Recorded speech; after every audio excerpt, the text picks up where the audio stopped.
On the evening of February 7th, 2014, Samanata Shrestha invited Jessica Michelle Ewing over to her apartment for what was intended to be a low-key dinner. It was meant to be a relaxed get-together between two young women, with nothing out of the ordinary expected. But as the night progressed, the atmosphere shifted, first becoming slightly awkward, then tense, and eventually deeply unsettling.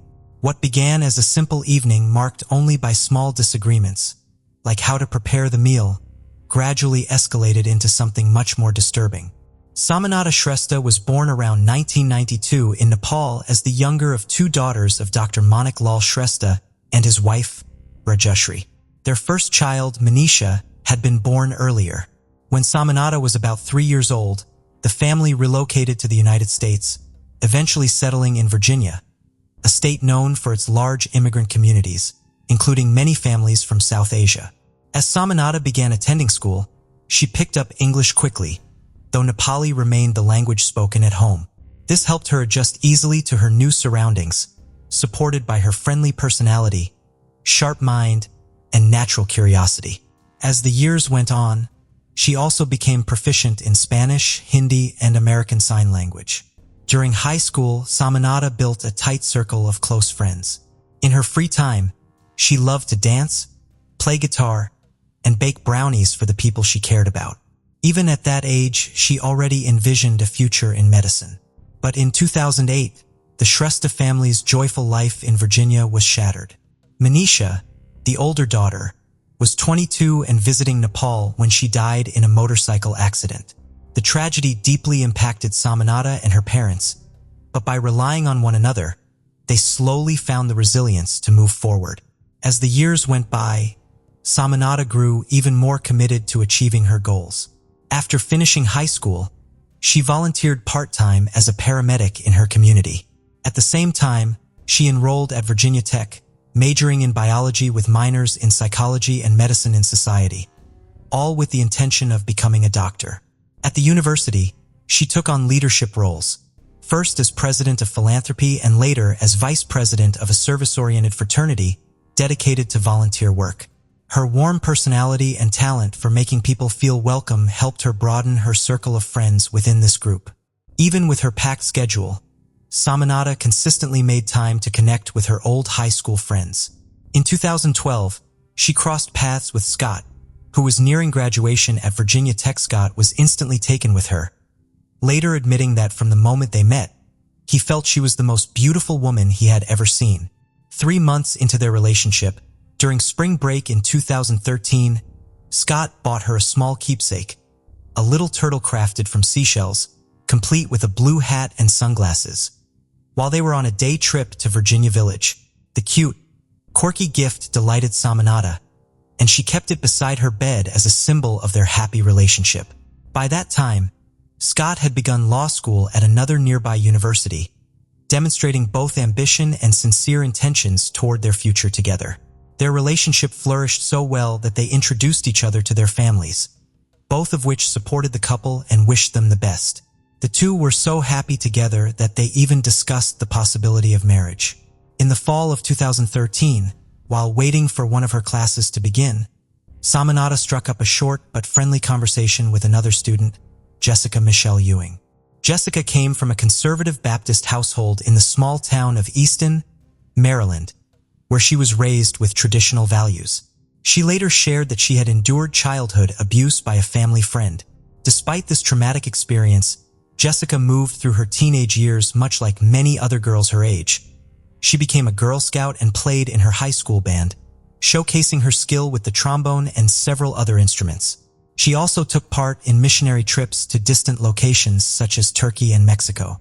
Yet behind these outwardly positive experiences, Jessica was quietly grappling with the strict, conservative atmosphere of her home and community. One of Jessica's closest friends explained that Jessica struggled with her sexual identity during her teenage years. She found herself attracted to girls rather than boys, which caused her significant anxiety, fearing rejection from her family and community. Jessica was known for her loyalty, especially when it came to defending her friends. In high school, when malicious rumors targeted one of her best friends, Jessica fiercely stood up for her, demonstrating her protective nature. Jessica also had a close relationship with her sister, always generous with her time and support. Another defining trait of Jessica was her high expectations for herself, which drove her to pursue a double major in fisheries science and biological sciences at Virginia Tech, where she also joined the Corps of Cadets. In 2012, Jessica's love for animals led her to break campus rules by secretly keeping various pets in her dorm room, including snakes, spiders, a rabbit, a lizard, and a large salamander.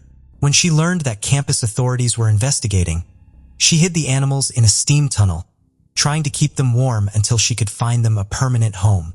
However, this violation resulted in community service as punishment. Jessica was also passionate about sparring, a form of combat training where her skill earned her the title of the strongest woman in her group. Despite her dedication to physical training, she remained committed to her faith, regularly attending Bible study sessions. Jessica also shared a unique and somewhat ambiguous bond with Michael, a young man from her neighborhood who had never attended college. Their relationship was more than a simple friendship but didn't quite reach the level of a romantic relationship. In the spring of 2013, during a university party, Jessica was approached by a stranger who gave her illicit substances, leading to her being sexually assaulted. Around the same time, she was expelled from the Corps of Cadets after being accused of hazing another student during a physical training routine. These events plunged her into a deep depression. By the time she met Samanata Shrestha, Jessica had lost much of her interest in her studies. However, she chose not to discuss these traumatic events with her family, preferring to confide in a friend at the university's counseling center. On the day she met Samanata, they struck up a conversation while waiting for class, discussing The Lion King, which was Jessica's favorite movie, but one that Samanata had never seen. They made plans to watch it together, and Jessica immediately felt a strong attraction to Samanata, who was kind and had striking features. For Jessica, this brief encounter was significant, though for Samanata, it seemed to be a friendly exchange with the potential of making a new friend. Despite her relationship with Scott, Samanata was experiencing a curiosity about kissing someone of the same sex. Feeling comfortable with Scott's non-judgmental nature, she was honest with him about her feelings. A few weeks later, when Jessica and Samanata finally met again, they shared a kiss. Jessica later described this moment in her personal diary as a first date, though she struggled with her feelings and couldn't openly discuss her attraction to Samanata with anyone except her therapist at the local counseling center. In December 2013, Jessica was prescribed antidepressants. During the New Year's Eve party that year, one of her friends saw her smiling and enjoying herself as she had in the past. Jessica told her that she felt freer, as if she had returned to normal, and was hopeful that the new year would bring a fresh start. However, in January 2014, Jessica, perhaps overly confident in her newfound happiness, stopped taking her prescribed medication. According to Scott, Samanata and Jessica kissed at least twice more, but for Samanata it was nothing more than curiosity. Meanwhile, early in 2014, Samanata received the most exciting news of her life. She had been accepted into the medical school at Pennsylvania State University. On Monday, February 3, 2014, Samanata invited Jessica to have dinner at her apartment on Friday, February 7th, to which Jessica eagerly agreed. Samanata mentioned the plan to Scott during one of their daily conversations, treating it as just another routine activity since, for her and Scott, it wasn't a big deal. However, Jessica felt the opposite. As the week progressed, anticipation and anxiety overwhelmed her as she looked forward to Friday. The emotional turmoil was so intense that in the early hours of Thursday, just 24 hours before the dinner, Jessica texted her friend Erica, sharing her mixed feelings. She was excited but also worried, feeling like she might be betraying her connection with Michael.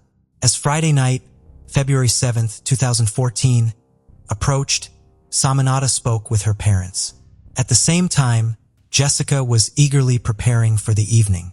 She took longer than usual to pick out the perfect dress and, once ready, drove to Samanata's apartment carrying a bottle of wine and a can of whipped cream. She arrived an hour late. When Samanata opened the door, Jessica felt a pang of disappointment seeing her host dressed in yoga pants and a sports shirt. Unable to hide her displeasure, Jessica complained. In response, Samanata decided to change into a dress. Despite the rocky start, they both tried to salvage the evening and lighten the mood. However, as they began to prepare dinner, they argued over the proper way to chop the peppers, further adding to the awkwardness. The tension between them was palpable. What happened next remains unclear, and only one of them lived to tell the tale. Jessica has staunchly defended her version of events, claiming that after dinner, once things had calmed down, they built a fort with blankets and had a playful whipped cream fight. The prosecutor presented a different narrative. He argued that when Samanata refused Jessica's advances, Jessica's frustration turned into anger. According to the prosecutor, Samanata's rejection led to Jessica's fury, which eventually escalated.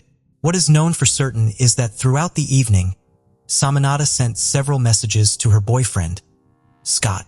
But shortly after midnight, she suddenly stopped texting him. She didn't even send her usual goodnight message. Jessica claimed that after everything, as they lay next to each other in bed, the mood soured again when she accused Samanata of being spoiled and living a luxurious life thanks to her parents' wealth. According to Jessica, Samanata responded by saying they were just experimenting and that she was nothing more than a pastime. Jessica admitted that this comment hurt her deeply. The prosecution highlighted this moment as evidence supporting their theory that Samanata resisted Jessica's advances. They argued that if the conflict had been about Samanata being spoiled, her response wouldn't have revolved around the insignificance of a few kisses. In a fit of rage, Jessica allegedly attacked Samanata, using a wrestling move she knew, ultimately leading to Samanata's death. Meanwhile, Scott became alarmed when he didn't receive a good-night message from Samanata. He called and texted her multiple times, but his efforts were in vain. Meanwhile, Jessica placed Samanata's body in a sleeping bag, loaded it into Samanata's car, and decided to flee. Since her own car had been towed earlier, she walked home and, at 7 a.m., called Erica, a friend. Although Erica was unaware of what had happened, she detected a note of desperation and fear in Jessica's voice and invited her over for breakfast.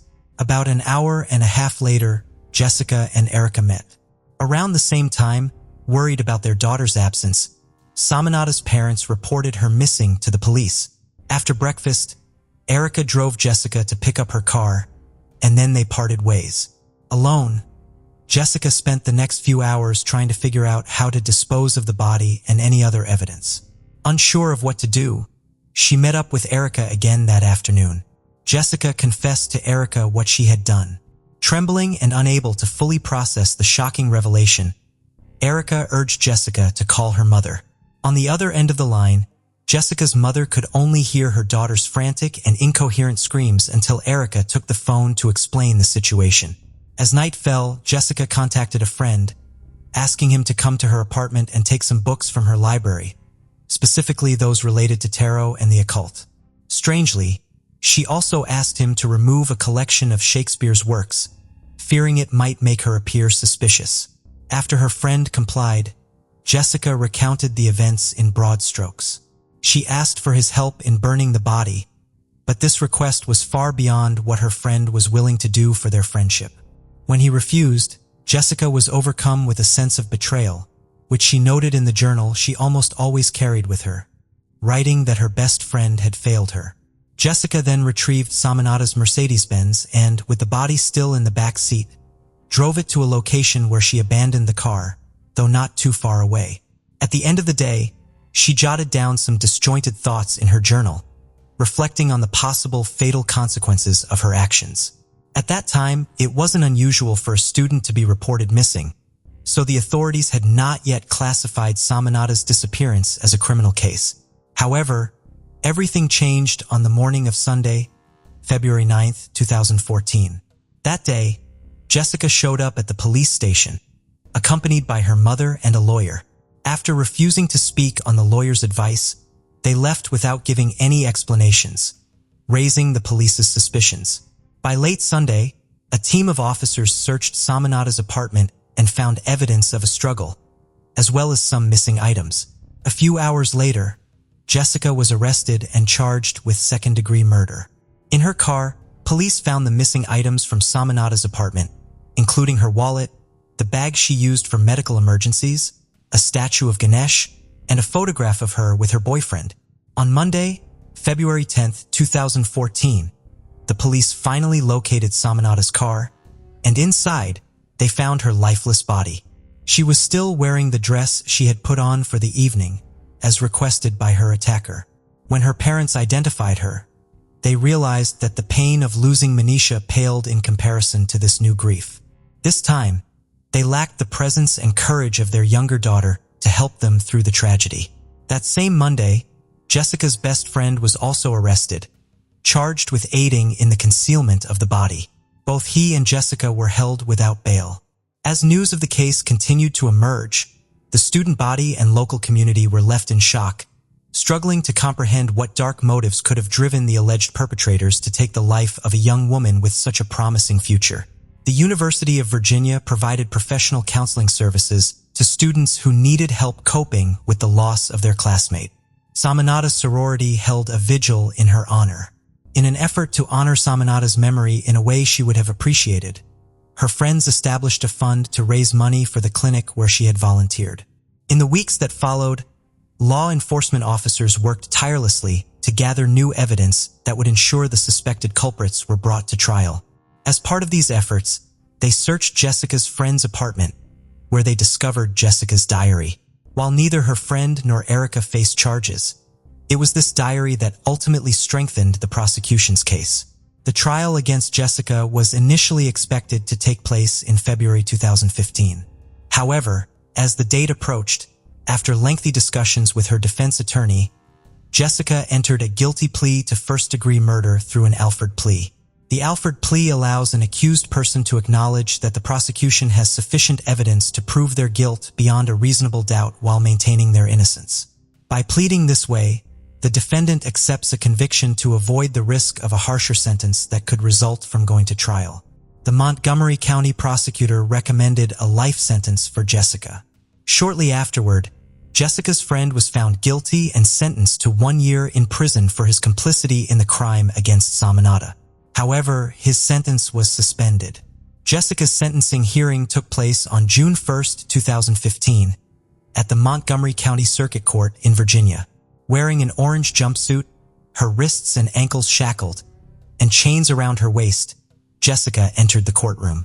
Her dark hair was firmly tied back in a side braid that ended at the nape of her neck. The vibrant young woman who had once envisioned a bright future was now a distant memory. Behind her dark-framed glasses, Jessica's eyes avoided contact with her mother and sister. For the most part, she remained impassive, but there were moments when her face contorted as if she were about to cry. When Scott testified that he had meant everything to Samanata, Jessica looked down and grimaced as if in physical pain. At the end of his testimony, Scott admitted that he was tormented by the thought that he had failed to protect his girlfriend. When it was Samanata's mother's turn to speak, she accused Jessica of sitting at her daughter's table, knowing all along that she planned to kill her. In response, Jessica defended herself, insisting that there had never been such a plan and that she and Samanata had been secretly dating. The defense called several witnesses to testify about Jessica's character and mental state, including 2 of her therapists, a former professor, and her mother, who not only testified on her behalf but also extended condolences to Samanata's family. Finally, Jessica herself took the stand. In the tense courtroom filled with members of both families, Jessica expressed remorse and apologized several times to Samanata's family, her voice weak, trembling, and at times confused. She even said that Samanata had been an incredible person. During her testimony, which her attorney carefully elicited, Jessica described a fragile mental state that led her to lose control the night of the attack. In a particularly chilling moment, she said that loyalty was important to her in friendship.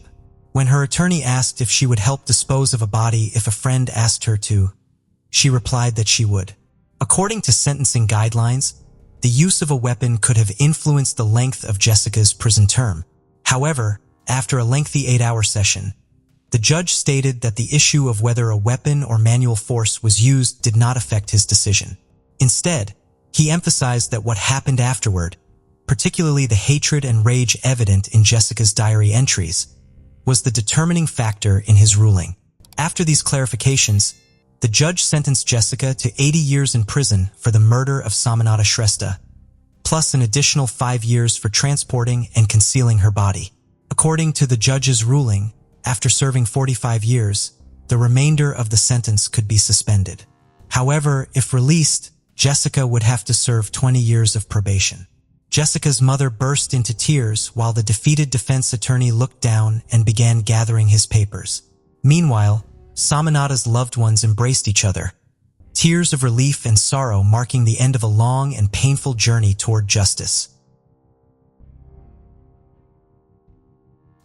The case of Jorge Cortez. Jorge Humberto Martinez Cortez was born on January 5, 1978, in Mexico City.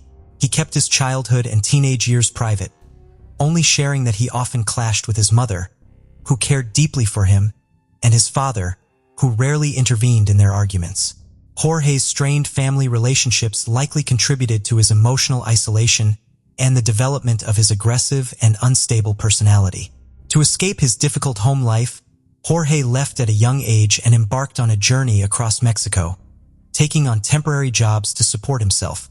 He worked as a waiter in various bars in Mexico City, including those in the Rosa and Kona districts, and also relied on tips from tourists in the popular Villadú and Cuat districts, known for their extensive infrastructure and diverse entertainment options. Jorge's life of crime began in this place. In 2010, he was arrested for theft and given a 4-year prison sentence. However, because it was his first offense, the judge decided to release him on bail.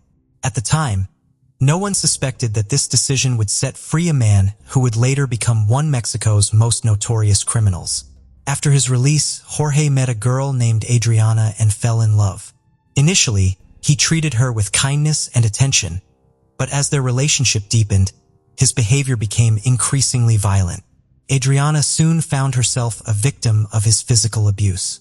Exhausted by his cruelty, she decided to end the relationship, but Jorge refused to accept her decision. One night, Jorge violently attacked Adriana, dragging her down the stairs by her hair and breaking her nose. He beat her so severely that she lost consciousness.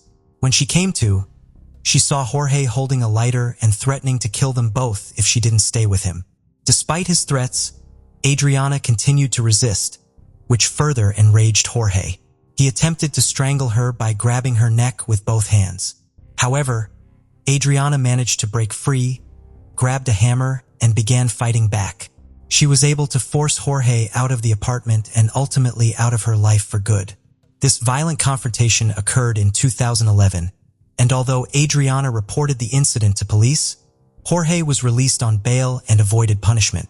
In hindsight, Adriana's escape from Jorge that night saved her from a potentially deadly situation. Jorge would go on to take the lives of multiple women in the future. After meeting Jorge, 18-year-old Yang Kyung Marie became his new victim. Yang was a Korean girl who was very close to her mother, Monica, and her sisters, particularly Anna. Anna was a lively and athletic young woman who balanced her studies in psychology with a part-time job at a restaurant. Yang met Jorge at one of the bars where he worked, and they were immediately drawn to each other. After a brief courtship, they started dating, but their relationship was marked by violence. Despite their frequent arguments, they stayed together. When Yang turned 19, she decided to declare her independence from her family and move to the city with Jorge. However, this change only made their problems worse. Jorge's behavior became increasingly controlling and abusive. He constantly monitored Yang's activities, calling her every hour at work and restricting her interactions with friends. As a result, Yang felt trapped and realized she was a victim of domestic violence.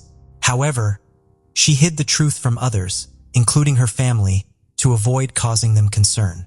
Only a few close people, including her sister Anna and some friends, knew about the situation. Despite her family's warnings and advice to leave Jorge, Yang struggled to break free.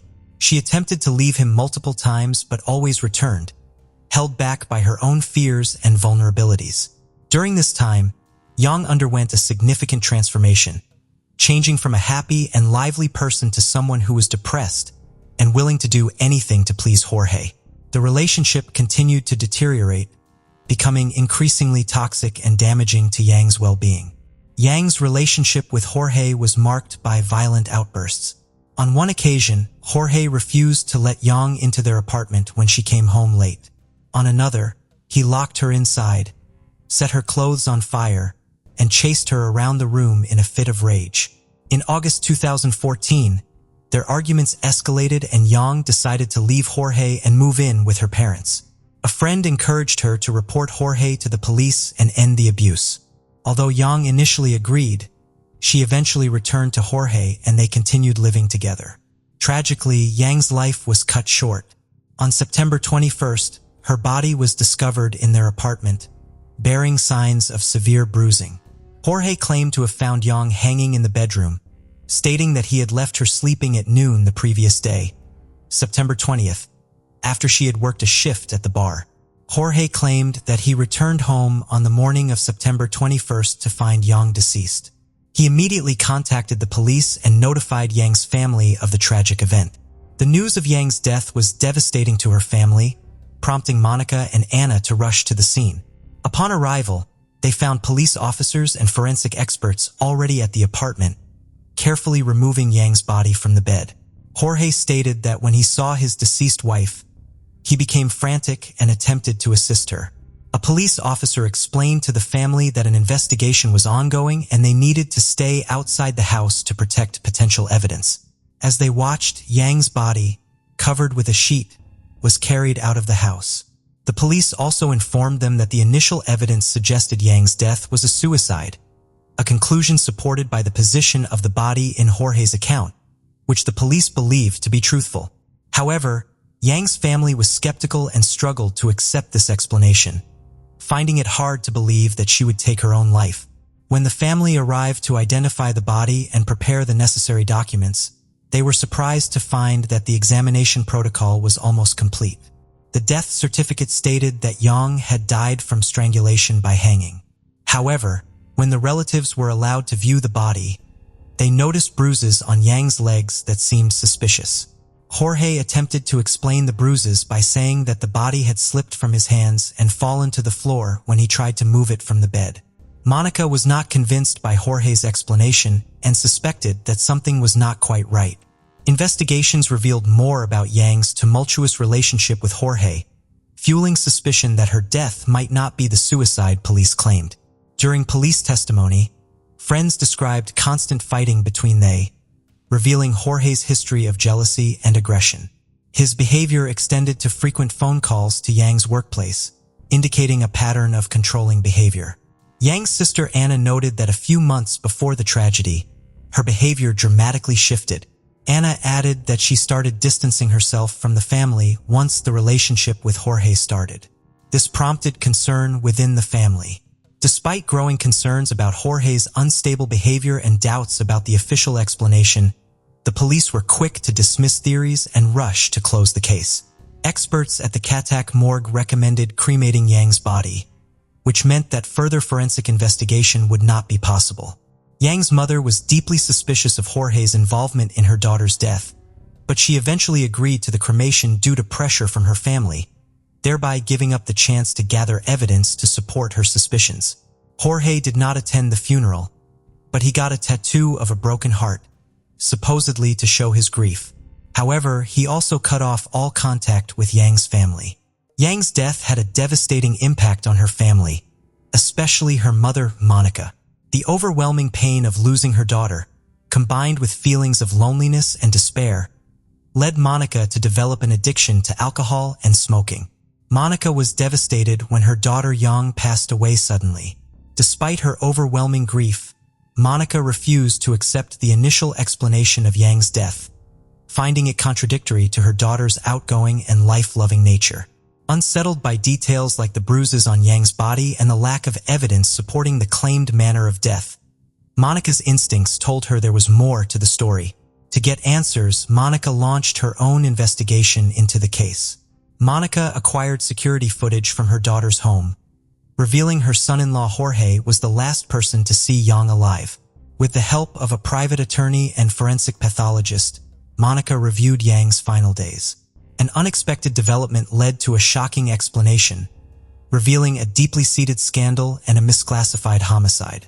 Monica's determination uncovered hidden details, ultimately revealing the truth behind Yang's death. The detective completely rejected the initial account of Yang's death, presenting conclusive evidence that proved she was murdered. Further investigation revealed several discrepancies with the original autopsy. There were no signs of hanging on Yang's body, but her neck showed signs of strangulation, and a scarf had been used to make it appear as though she had hanged herself. Bruises on her hands and fingernails suggested she had tried to fight back. The medical examiner confirmed that any competent expert would have reached the same conclusion. This raises serious questions. Why did the police ignore these facts, and why did the family receive a false report about their daughter's death? Monica's relentless pursuit of truth led her to conduct a 7-month investigation, uncovering a series of disturbing failures and incompetence by law enforcement agencies.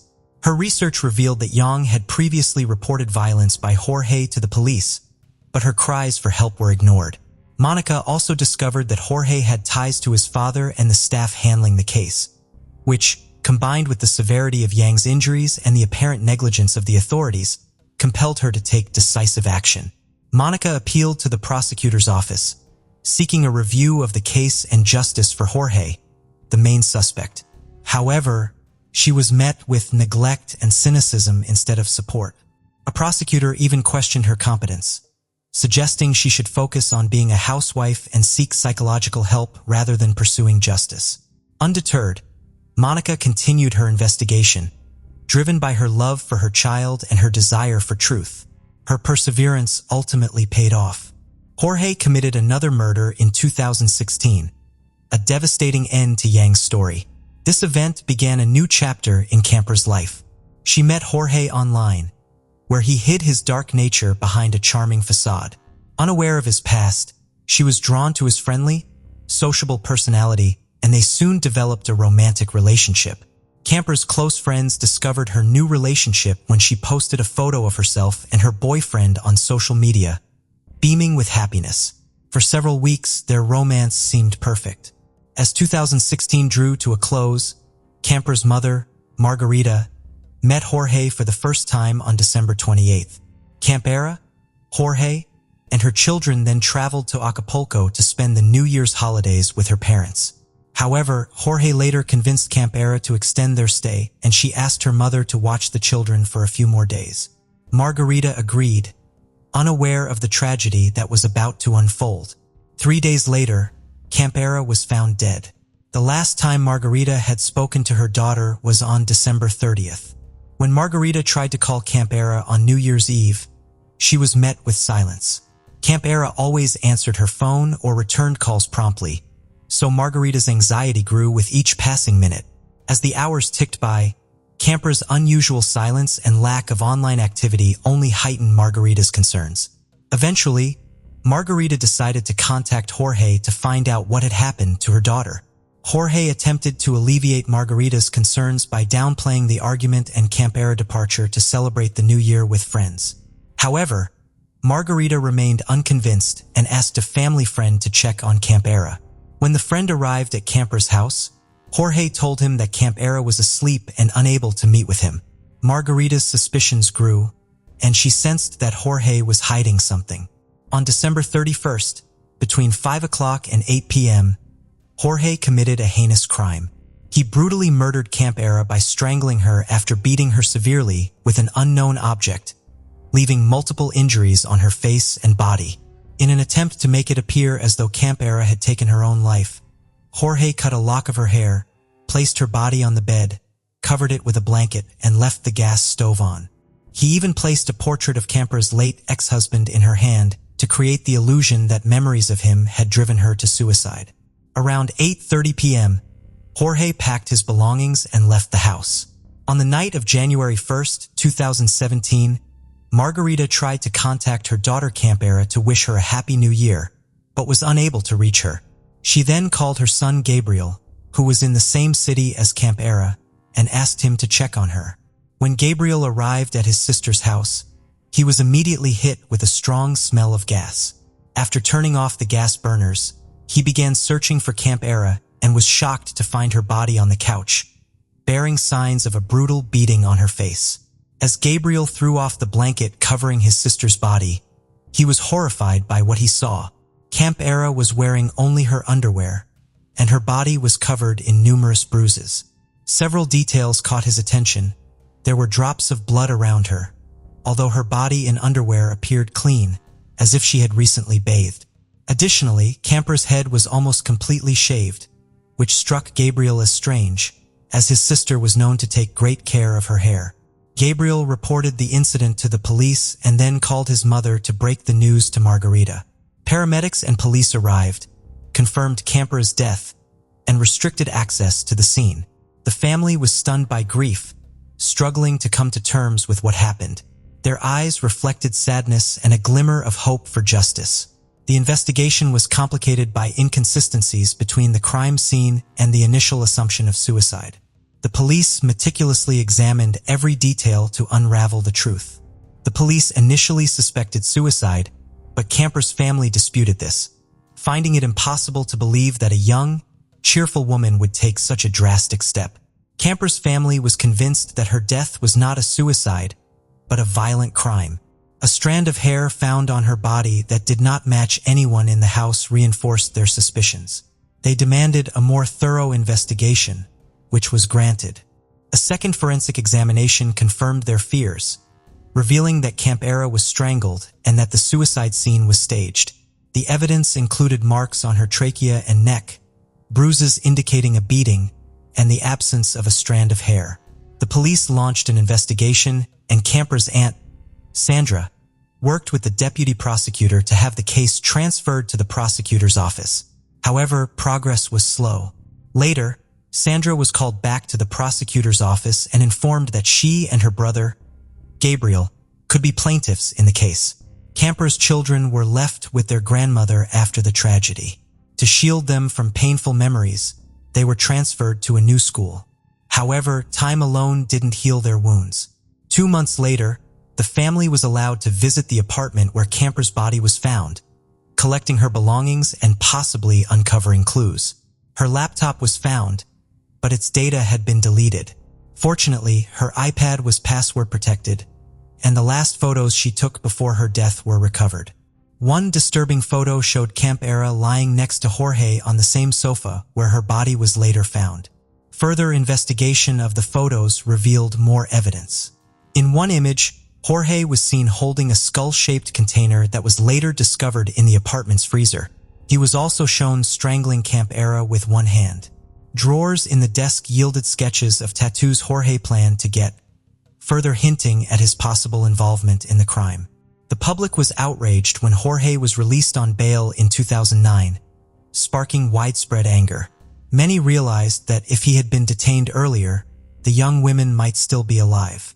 The Camp Era and Young families continued to demand justice for their loved ones on social media, gathering over 13,000 supporters on a memorial page. 10 months after his escape, Jorge was finally caught on October 24, 2017. His arrest was unexpected, occurring during a routine patrol by the National Civilian Police in Livingston, Guatemala. The officers were patrolling the streets when they noticed a suspicious man who appeared to be homeless. A routine check of his documents and fingerprints revealed a shocking truth. The man was on the international wanted list with a high danger level. Jorge was immediately arrested and taken to the immigration center in Guatemala City, where he was detained pending further action. The Guatemalan authorities quickly contacted their Mexican counterparts to initiate the extradition process. According to the head of the Guatemalan police, Pablo Castillo, Jorge had been hiding under a bridge in western Guatemala, living on the streets and relying on the kindness of tourists for survival. The next day, October 25th, Jorge was transported to the Mexican border city of Chiapas, where he was handed over to the Mexican authorities. After crossing the border, Jorge was taken to Mexico City, marking the successful completion of the extradition process and the delivery of justice. Jorge appeared in court to face charges for his alleged crimes. A reporter managed to ask him a few questions, but Jorge responded with a complete denial of any wrongdoing, claiming he was unaware of the charges against him. This was despite being taken to court on October 26th for a preventive measure, specifically for the murder of Campera.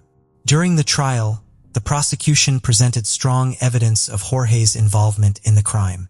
The investigation revealed that Jorge had brutally beaten the victim with an unknown object before strangling her to death. The prosecutor classified the crime as a feminicide, made worse by the fact that Jorge had a romantic relationship with the victim. The prosecutor also pointed out that Jorge had a prior conviction for theft and was possibly involved in the death of another ex-girlfriend, Yen. Despite the overwhelming evidence and arguments against Jorge, his lawyer proposed an alternative explanation that Jorge was mentally unstable and needed a psychological evaluation. This move came as the community awaited justice, expecting a suitable punishment for the perpetrator. After thoroughly examining the evidence, witness testimonies, and arguments, the judge turned his attention to Jorge and his lawyer. He asked how long it would take to complete the psychological evaluation. Following a consultation, Jorge's lawyer agreed that Jorge would attend all subsequent court hearings. Upon reviewing all materials and considering both sides, the judge rendered a verdict. There was sufficient evidence from the prosecutor to hold Jorge accountable for his crimes. The court ordered the investigation to continue and gave a 4-month deadline to new evidence. Meanwhile, Jorge was taken into custody and held at a pretrial detention center. Despite Jorge's arrest and guilty verdict, the Campera and Yen families faced a lengthy and challenging process ahead. In August 2019, an oral hearing was held in Jorge's case. His lawyer asked the court to disregard the videos that showed Jorge entering and leaving Campera's house on the day she was murdered. They claimed that these videos were incomplete, taken from a 30-hour recording at the crime scene, and could not be used to prove Jorge's guilt. The videos had been given to the victim's family by a neighbor who recorded them. The family then passed them on to the police, who brought only partial recordings to court. The police had lost the original disc. Jorge's lawyer alleged that the Mexico City prosecutor's office had concealed this information, which only came to light on the day of the hearing. The defense lawyer argued that the materials used to obtain the arrest warrant were unlawful. Specifically, the lawyer claimed that a key video was given to the Campera family rather than the judicial authorities and therefore could not be used as evidence. Despite this, the supervisory judge rejected the defense's petition after considering the prosecution's arguments and the testimony of Campera's friends and neighbors. Additionally, the court considered 2 witness statements, but did not accept them as evidence. The case proceeded, and Jorge was allowed to appeal the decision and present the same arguments again. Meanwhile, the young family was dealing with their own separate case. A ban on violence against women was established in Mexico City, thanks in part to advocacy from several groups, including the Mexican Institute of Human Rights and Democracy and the Center for Justice. This new decree was influenced by multiple high-profile crimes, including the murder of Yen. As a result, her case was forwarded to a Mexico City court for trial. Nearly 7 years after Yang's murder, charges were formally brought against her suspected killer, Jorge, in May 2021. Shortly thereafter, a judge ordered his arrest for his role in her murder. Despite these developments, Jorge's defense team was able to significantly slow down the investigation and prosecution. 9 years after Yang's death, Jorge Humberto Martinez Cortez was sentenced to 52 years and 6 months in prison in November 2023 for taking Yang's life. While the Yang family has finally received justice, Campera's family still faces a lengthy process. A trial had been scheduled for April 2022 at the detention center where Jorge was being held. Activists were resolute that this time the perpetrator would not evade accountability. Jorge's lawyers have successfully delayed the hearing once again, which was set to take place on January 29, 2024. Over 50 witnesses were expected to be called to testify, but for now, there is no update on the status of the hearing in the media. Jorge's family remains hopeful that he will eventually be held accountable for his actions. While nothing can bring Campera back, they seek justice and want to ensure that her death does not go unpunished. David Kinney was a young man who led an ordinary life. As he reached the age of 21, his mother decided to throw a big celebration in his honor. Among the guests at this party was Sherry, a beautiful single mother who attended with her sons. During the course of the evening, David found himself deeply captivated by Sherry, feeling an instant connection. The next day, he confided in his mother that he had found the love of his life and was determined to make his relationship with Sherry official. Despite Sherry's admirable qualities, some people in David's circle questioned his decision to marry a woman with 3 young children, citing the heavy responsibility it entailed for someone so young. However, David was a young man full of commitment and love. He was ready to take on the responsibilities that came with integrating into Sherry's family and building a beautiful life together. To ensure he could provide for his new family, David enrolled in a course to become a coal miner, a tough and risky job, but one that offered good pay to cover the needs of his household. It was during this training that David met Brad McGarry. Brad, born in the 1970s in Cambridge, Ohio, had faced numerous challenges growing up.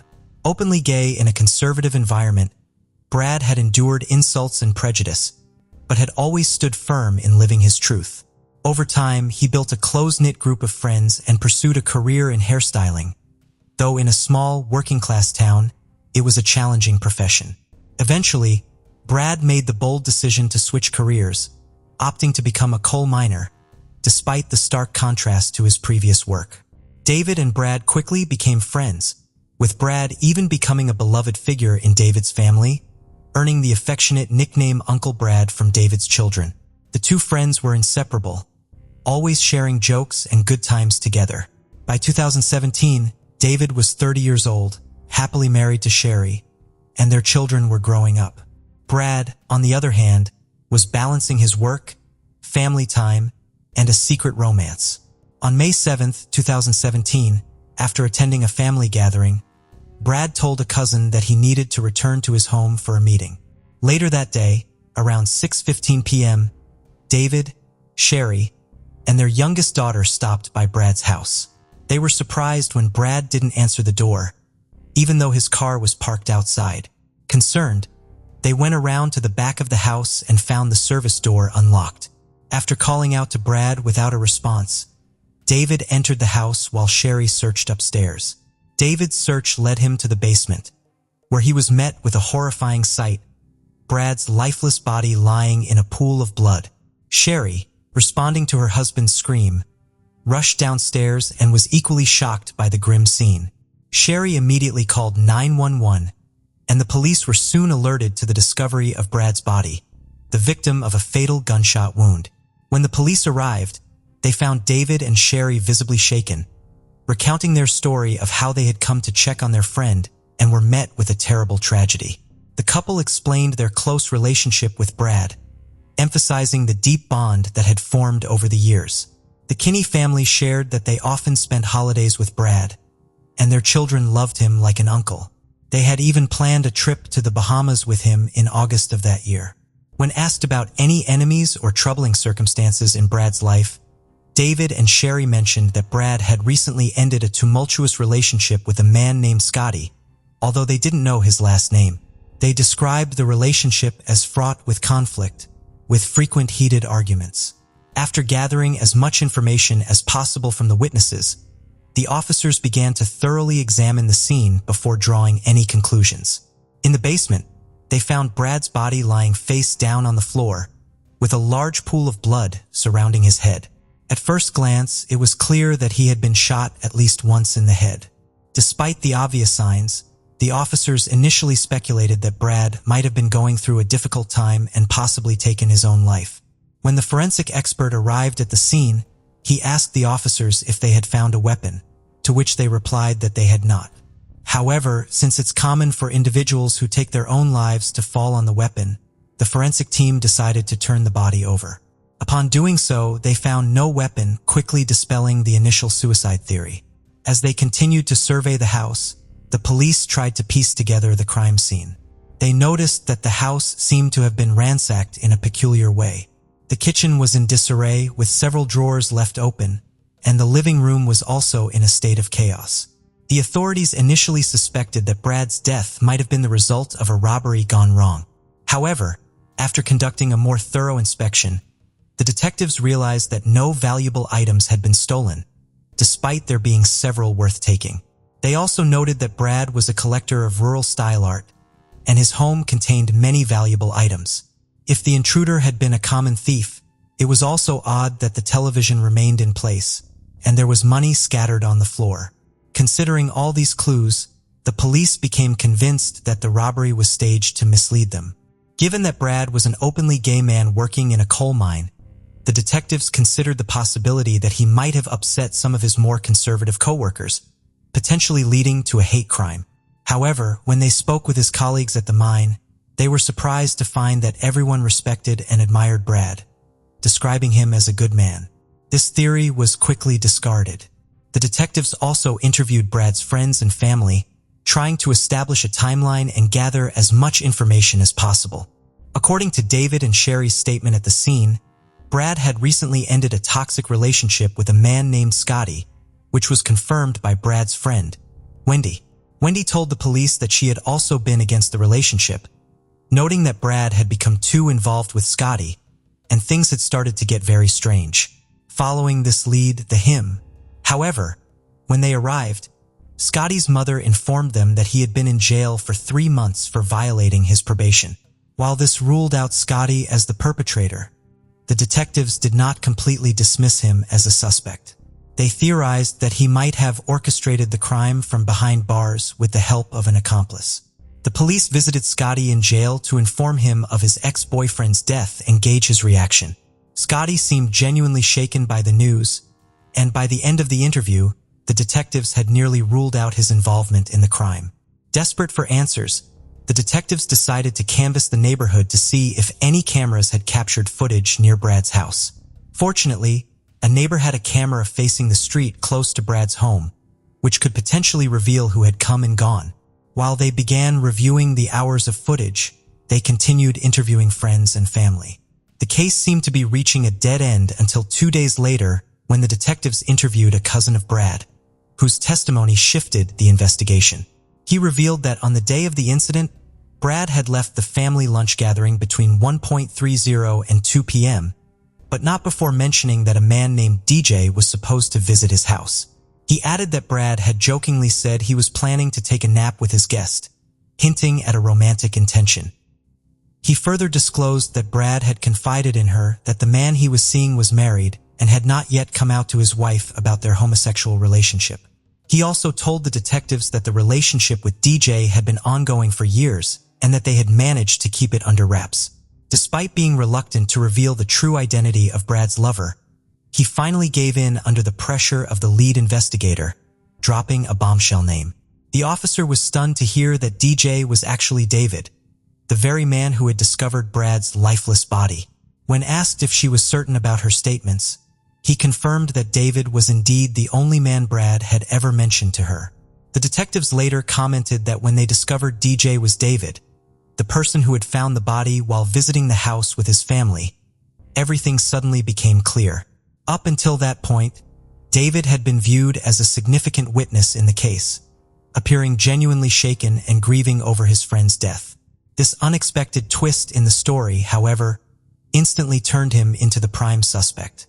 The detectives, under the guise of needing to retrieve photos from his phone related to the crime scene, convinced David to hand over his device. In reality, they were tracking his location during the time Brad was killed and searching for evidence that might confirm a relationship beyond mere friendship.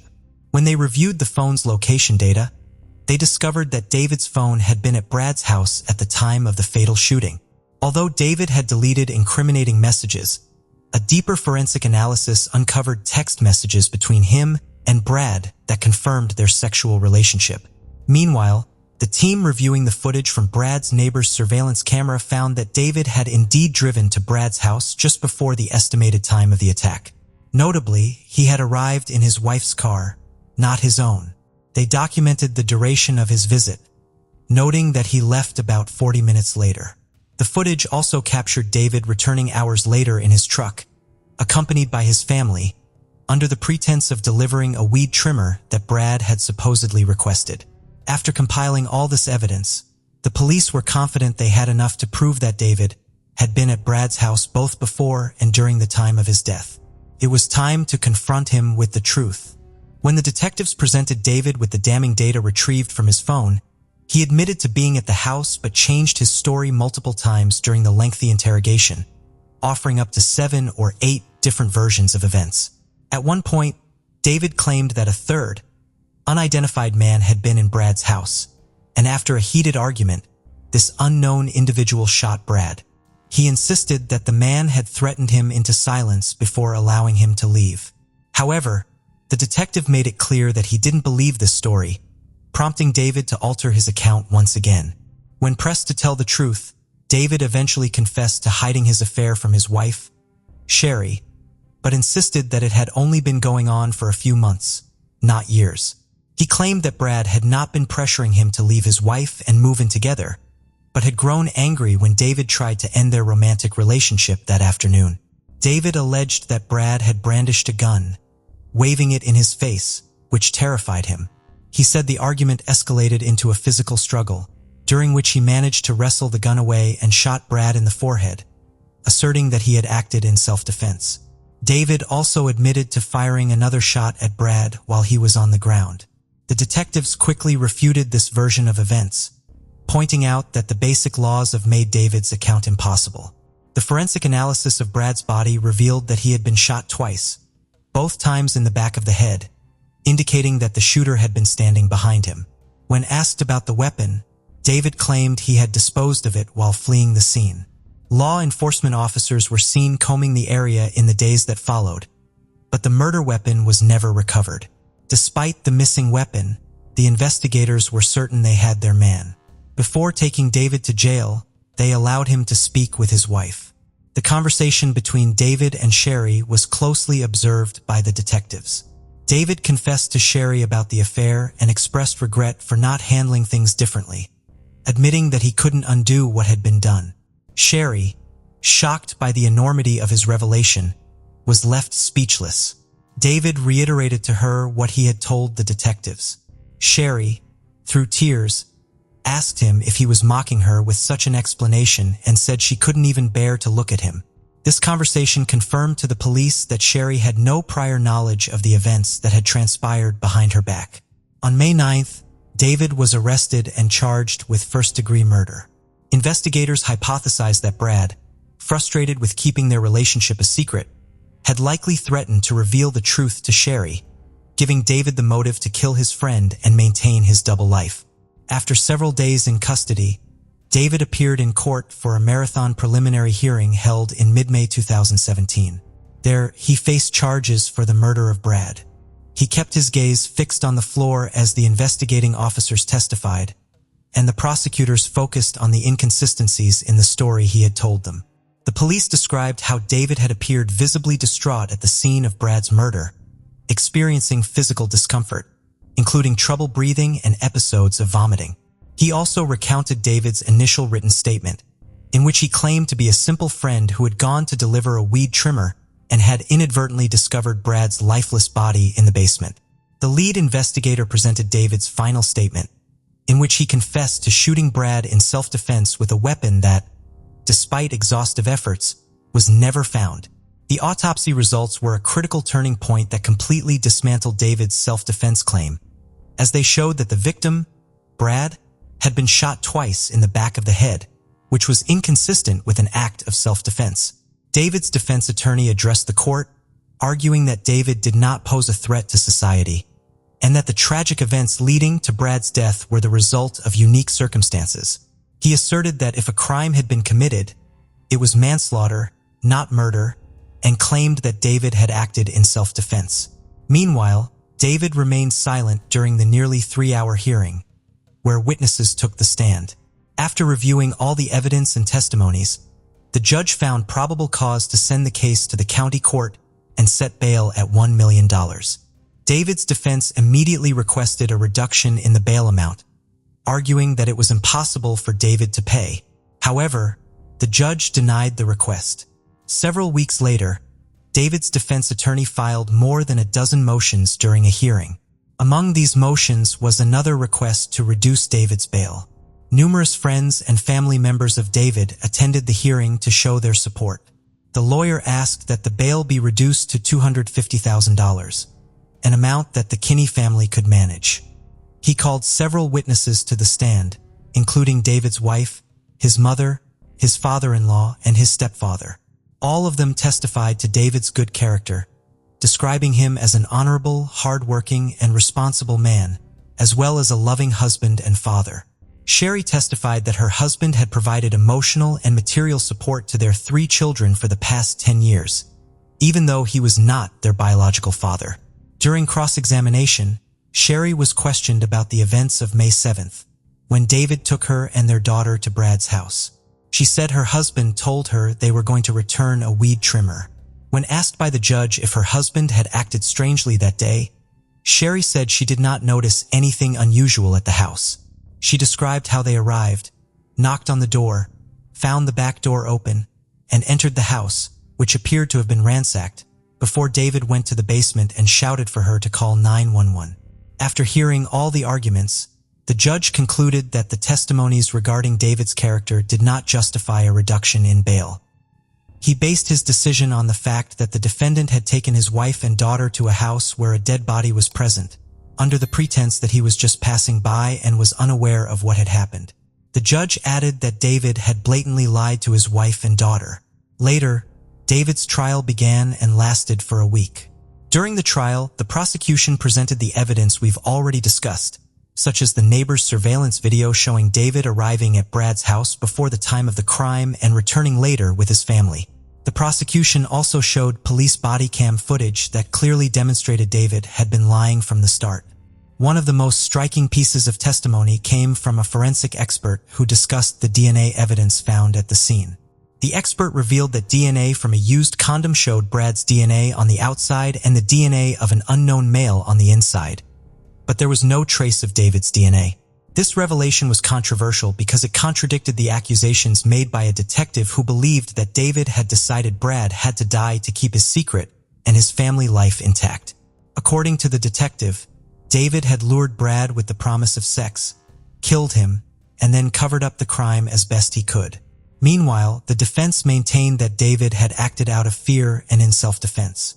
Although the defense attorney admitted that David had not always told the truth and that some of his actions were odd, he reiterated that this did not make David a criminal. The prosecution countered that 2 bullets to the back of the head were not acts of self-defense, pointing out that Brad had been on his knees when he received the first shot to the upper part of his head and the second to the lower part of his skull. After hearing the closing arguments, the jury deliberated for 4 hours. Tension filled the courtroom as the jury returned, and when the judge read the unanimous verdict, they found David Kinney guilty of the aggravated murder of Brad. The verdict was met with gasps and tears from those present. Before his sentence was handed down, David was given the opportunity to speak. He began by apologizing to Brad's family for all the pain and suffering he had caused. He said he never intended for any of this to happen and wished he could take it all back. David acknowledged that no amount of apologies could ever bring Brad back, but he wanted the family to know that he truly regretted everything that had occurred.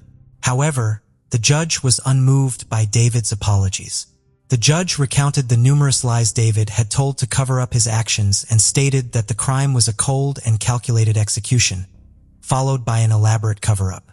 The judge said that David had premeditated Brad's murder, luring him with the promise of sex, setting up the crime scene, and taking multiple steps to conceal his crime. The judge had 4 sentencing options, all involving life imprisonment but varying in the possibility of parole after 20, 25, or 30 years. David's defense attorney urged the judge to choose one of these options, arguing that David had been a law-abiding citizen with no criminal record before the tragic events of that day. However, the prosecutor urged the judge to impose life without parole, emphasizing that Brad had lost his life and that his family would have to live with that loss forever. In response, the judge stated that if David was capable of ending the life of someone who loved him and was his best friend, it raised concerns about what he might do to someone who opposed him. Therefore, he could not allow David to ever return to public life. In February 2018, David was sentenced to life without the possibility of parole, with an additional 3 years for a firearm specification, meaning he had possessed a weapon while committing the crime. The police remarked that the entire case was a tragedy that could have been avoided if David had not been so concerned with keeping his homosexuality a secret. As of mid-2023, Prison records indicated that David remained incarcerated in Ohio. From the moment of his conviction, his attorney had tried to appeal the sentence, always seeking the possibility of parole for his client, but those appeals had been denied. Tragically, while David would never return to the coal mines, Brad would not either, as both their lives had been irreversibly altered by David's actions.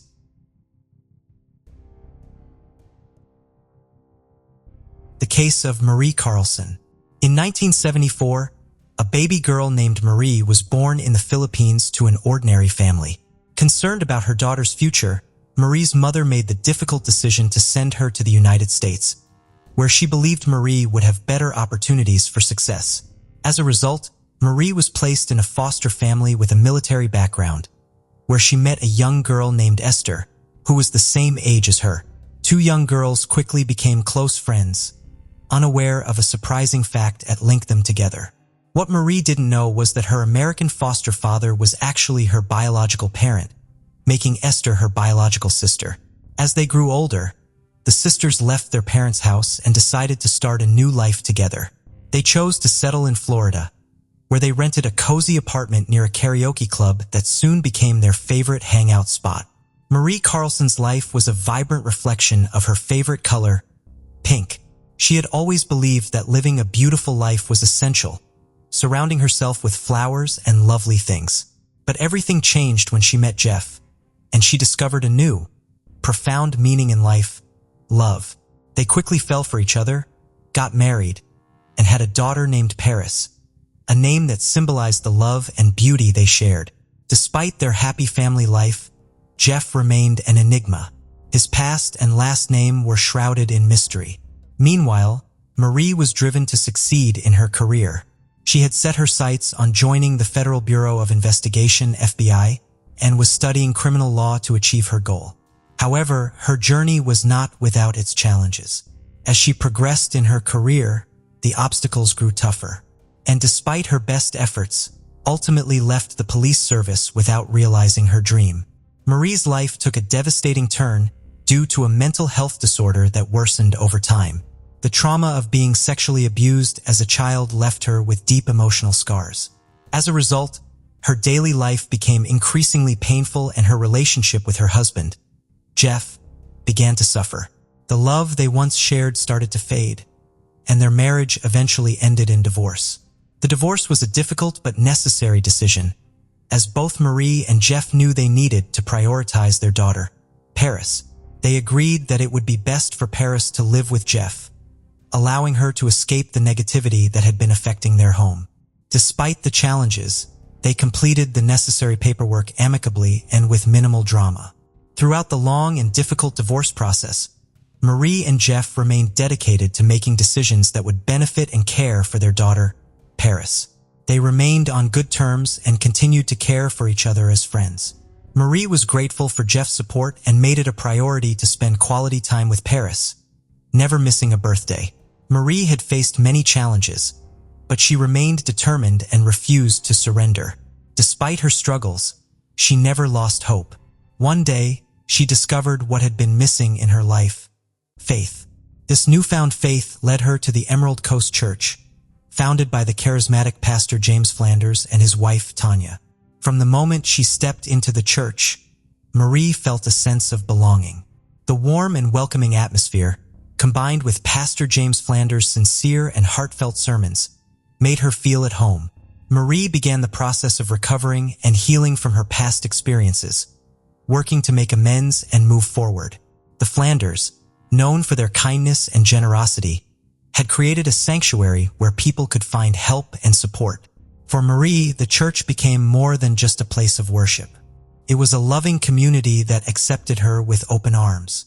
As she surrounded herself with the church's loving atmosphere, Marie began to heal and grow. With each passing day, Marie felt a sense of freedom and joy that she had never known before. She was no longer the lost and broken person she once was.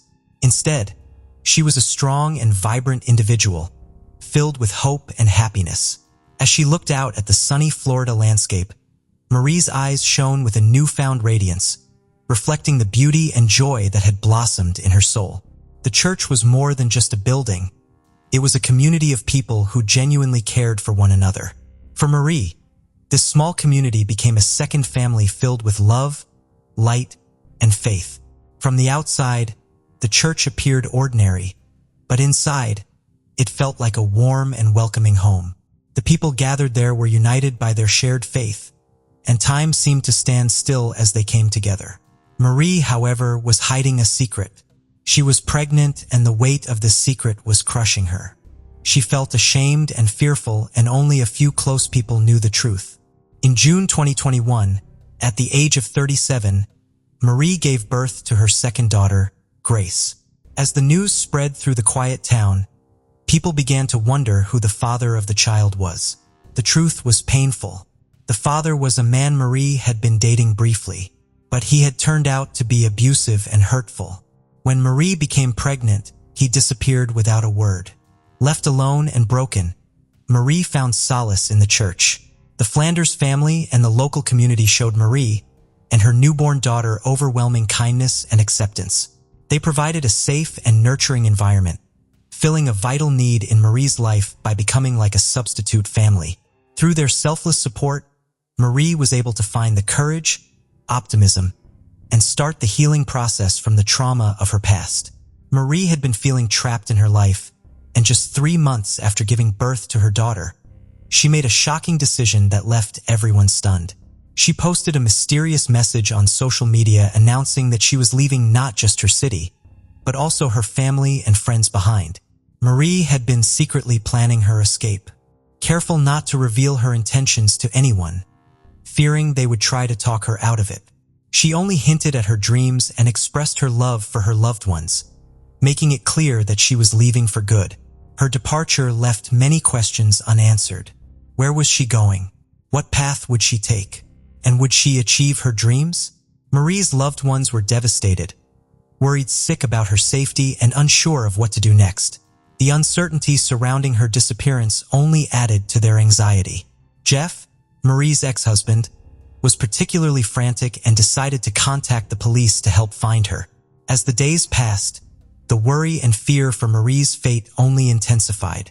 Marie's sudden disappearance from Fort Walton Beach had barely stopped making headlines when a disturbing revelation emerged. She had left behind her 3-month-old daughter. This news sparked immediate concern from Marie's sister, Esther, who knew her siblings' devotion to her children. "This is out of character for her," Esther said, her voice shaking. "She's always been extremely protective of her kids." Those who knew Marie were shocked by her disappearance. As a mother, she had always been exemplary, particularly with her 7-year-old daughter, Paris. Marie's ex-husband, Jeff, was especially stunned when he learned that she had stopped visiting Paris as they had been inseparable. Now, at 37, Marie had vanished without a trace. While she had the right to start anew, the police couldn't ignore the fact that she had left her young child behind. The police analyzed Marie's recent messages and discovered a peculiar aspect. Her writing style had changed significantly from before. This led them to suspect that she might be under duress or that the messages were fabricated. An investigation was launched, which soon impacted Marie's personal life. Questions arose about the identity of her daughter Grace's father and the nature of their relationship with Marie. However, even Marie's sister Esther was unable to confirm or deny these suspicions. The police were faced with a complex web of secrets surrounding Marie's disappearance, including the mysterious messages and the uncertainty about Grace's father. In an effort to clarify the situation, the police spoke with Tanya and James Flanders. They revealed that Marie had a history of disappearing temporarily without explanation. The Flanders also shared that Marie had been diagnosed with bipolar disorder, which could have contributed to her erratic behavior. A few weeks before she vanished, Marie experienced a severe episode of depression. She began taking medication but was forced to stop due to her pregnancy. Feeling extremely unwell, Marie asked the Flanders family to care for her daughter while she rested. After lunch, Marie lay down to rest and Tanya and Grace went out shopping. James stayed with Marie to keep an eye on her, but he left for a short time to go home. When he returned, he was shocked to find that Marie and her car were nowhere to be found. The Flanders family immediately launched a search for Marie. They scoured the streets, checking the parking lots of every building, but found no sign of her. Then James had an idea to check the airport, and to their astonishment, they found Marie's car parked there. Using the spare keys, James drove the car back home. When investigators examined the car, they did not find any suspicious marks or evidence that could lead to Marie's whereabouts. The investigators returned to the airport, hoping to find new leads. Their plan was to review the parking lot camera footage, as the airport is required to keep this information on file. They also hoped to find Marie's ticket, which might have her fingerprints on it. However, when they found the ticket, it didn't yield any useful results. The ticket was clean, with no fingerprints or other clues that could aid in the investigation. A search of Marie's car also turned up nothing, and the parking ticket didn't contain any fingerprints. To make matters worse, the cameras in the parking lot weren't working on the day Marie disappeared. This lack of footage was a significant setback for the investigation, leaving the question of whether Marie's disappearance was a tragic accident or a carefully planned escape. As the investigation continued, the police began to suspect that Marie's disappearance might be more sinister than initially thought. They reclassified the case as a murder investigation, shifted their focus to the mysterious father of Marie's child, Grace. The police returned to the church, hoping to find some answers to their questions. Who was Grace's father, and what role did he play in Marie's disappearance? The church, where Marie had found solace, was filled with rumors and speculation. Parishioners whispered about Marie's secret and the plan that had been weighing on her mind. Marie had been struggling with depression and had considered an abortion, but the Flanders family, who were eager to expand their family, had strongly opposed this idea. The Flanders asked Marie to leave her baby with them while hypocritically offering to help her.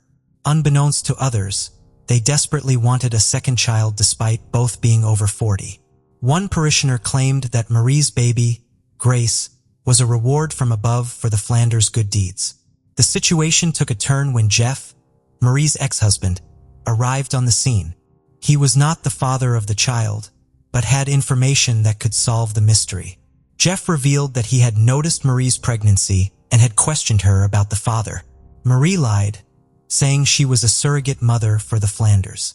However, the investigation that followed revealed the truth.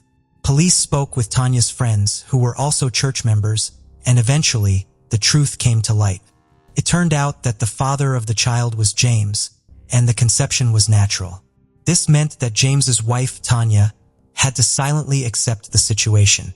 The revelation caught the investigators' attention, and the Flanders were summoned for questioning once again. Tanya was the only one who showed up for questioning. She confirmed the information and added that she was present when the child was conceived. According to her, everything happened with the mutual consent of all parties involved. After Marie disappeared, disturbing details about her relationship with James and Tanya came to light. It turned out that James was intimately involved with both women, which was not just infidelity, but a form of polygamy. At one point, they even celebrated the child's birthday together, taking a photo of James, Tanya, and Marie posing as a happy family. However, this photo was meant to mislead, suggesting that the celebration was only for Tanya and that Marie was not involved. But after questioning Tanya's friends, the investigation uncovered new information that revealed the true nature of their relationship. Although Tanya claimed that Marie was initially happy with the arrangement, it became clear that this was no longer the case at some point. Marie's feelings for her daughter Grace were stirred after she was born, and she became hesitant to give her up to Tanya. According to friends, Marie's reservations fueled her jealousy of Tanya, sparking suspicion that Marie might not want to surrender her child to her rival and plan to steal James away from her. These rumors swiftly elevated Tanya to the top of the suspect list. Following Marie's disappearance, all Tanya's problems would essentially dissolve, granting her the opportunity to raise Grace solo and retain her status as James's beloved wife. However, 2 months had passed since Marie vanished, yet no leads emerged. Investigators diligently attempted to unravel the mystery surrounding Marie's disappearance using available tools, including GPS data. Despite its limitations in 2011, investigators focused on analyzing phone records and message logs to gather more information. The records revealed that Marie had accompanied James to the airport, but Tanya was absent. This development coincided with the unexpected visit of Jason, a young priest who often represented James and ultimately chose to share information with investigators. Jason shared with others a conversation he had unintentionally overheard after Marie vanished. James expressed his distress and concern, stating that he would have to leave the country due to Marie's disappearance, but he couldn't disclose the details. He only mentioned that something terrible had occurred during Marie's severe depression. Prior to her disappearance, James had stayed with Marie at a clinic for a few days, while Jason temporarily took his place. Meanwhile, rumors about polygamy began circulating among the church parishioners, which shocked Jason when he discovered them. Upon James' return from the hospital, Jason decided to discuss the matter with him. Jason asked James about his relationship with Marie. James was honest and admitted to having a romantic relationship with both Marie and his wife. He revealed that he and Marie had a heated argument before her disappearance, which escalated into a physical fight. However, James insisted that Marie was alive and well at the time of her disappearance. Following their conversation, James decided to resign as pastor and soon left the city with his family, including Tanya and Grace, to move to Arizona. Shortly before their departure, Marie's family had contacted the Flanders family to collect some of Marie's belongings. As a result, investigators obtained Marie's phone, which may have contained crucial information. The investigation into Marie's disappearance was initially hindered because most of the data on James' phone had been deleted. However, investigators were able to recover some fragments, including a video of James promoting precious metals. This finding raised suspicions, particularly since the case took place in 2011, when digital evidence was easier to erase and surveillance was less widespread. At that time, DNA detection technologies were still in their infancy, making it seem like criminals could easily escape punishment. However, the field of digital forensics was also advancing, and it was this expertise that ultimately helped crack the case. 3 years after Marie vanished, a new program became available that enabled investigators to recover data from phones and computers. This technology allowed them to access messages between Marie and James, which painted a disturbing picture of their relationship. The recovered messages included explicit images, some of which were taken inside a church. Perhaps most damningly, Marie's emails to James revealed her deep desire to leave Fort Walton Beach, fearing the place was cursed. Her messages hinted at her desperation to escape with her child. A chain of unexpected and dramatic events led to the Flanders family's deepest secrets being exposed. Flanders said, "When someone spreads rumors or harms me, I want them to cease to exist." Given James' situation, shrouded in darkness and fear, it's possible he fulfilled this ominous promise. Despite the lack of Marie's body, there was sufficient evidence to issue an arrest warrant for James on charges of second-degree murder. However, the prosecutor faced a significant challenge, convincing the jury of James' guilt without the victim's body. James and his lawyer were in a desperate situation with an uncertain future ahead, so they made a drastic decision as a last resort to try and turn things around. If James revealed Marie's body's location, he would be charged with manslaughter, a crime with a more moderate sentence. After years of anguish, Marie's family agreed to this deal. James's words reveal the disturbing truth. He and Marie had a tumultuous relationship, frequently arguing about her struggles with depression. During one heated argument, Marie physically lashed out at James, and in an attempt to calm her down, he inadvertently knocked her to the ground. Tragically, she lost her life. In the aftermath, James was overcome with guilt and regret. He had unknowingly contributed to Marie's death, and his attempts to revive her were unsuccessful. The investigators eventually discovered Marie's body in the yard of James's house, buried 5 feet underground and wrapped in a blanket. The discovery was a shock to everyone involved, as they had been searching for her for years. The consequences of James's actions were severe. He was convicted of manslaughter and sentenced to 15 years in prison, with the possibility of parole after 11 years. His wife, Tanya, claimed to have been unaware of James's crime and was deeply shocked by the news of Marie's death. Marie's body was discovered after a delay, which hindered experts from determining the cause of her death. This delayed discovery may have impacted the direction of the investigation. 5 years later, Marie's family and friends were finally able to lay her to rest and find closure at her funeral. Her sister Esther might have even sung a final song in her honor. Sabora Gagani was born on September 14, 1991 in Tirana, Albania. At some point, Sabora's parents separated, and shortly afterward, her mother, Elisabetta, decided to move away with her children, relocating to Rome, Italy. There, Elisabetta worked tirelessly to raise her children on her own. Sabora was known for her cheerful disposition and quickly became popular among her school friends, who affectionately called her Sebi. She was a strikingly beautiful young woman with dark skin, tall and slender, with long flowing hair and an energetic personality. Sabora enjoyed spending time with friends, attending parties and listening to music at high volumes. According to her mother, she had a deep love for children and dreamed of becoming a teacher. However, she was also drawn to the world of modeling and took her first step in that direction by competing and winning a regional beauty contest. Despite her modeling aspirations, Sabora's family needed financial support, so she began working as a waitress in a local restaurant where she quickly earned everyone's affection. Fate took a turn when Sabora was 18 years old and met Marco, a 31-year-old tall, handsome, and charming man. Although little is known about him, it was confirmed that he had at least one sister and had been previously married. By the time he met Sabora, he was divorced. Sabora fell deeply in love with Marco, and their feelings were mutual. Unbeknownst to Sabora, Marco had a troubled past. According to those close to him, Marco had a reputation with the local police due to his violent tendencies and issues with drug use. About a year into their relationship, Sabora and Marco informed her family that they had decided to move to Spain, as Marco claimed that there were not enough job opportunities for him in Italy.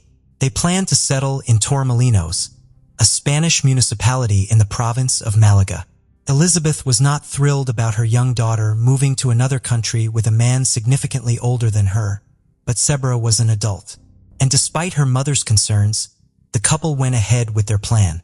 Upon arriving in Torremolinos in 2011, Sabora and Marco settled in the beach area of La Carajuela. Initially, the couple appeared happy, and Sabora maintained close contact with her mother, communicating daily by phone or social media. She quickly found work as a waitress in a local restaurant, and Marco secured a job as a cook and pizza maker. However, it soon became evident that the problem was not a lack of opportunities in Italy, but Marco's inability to keep a job, as he couldn't hold down a position in Spain either. As time passed, Marco's true nature began to surface, and jealousy-fueled arguments with Sabora became increasingly frequent. Elisabetta witnessed this firsthand when she visited the couple to see how they were living. During her visit, she noticed that the relationship was deteriorating with bitter and frequent arguments, even in her presence.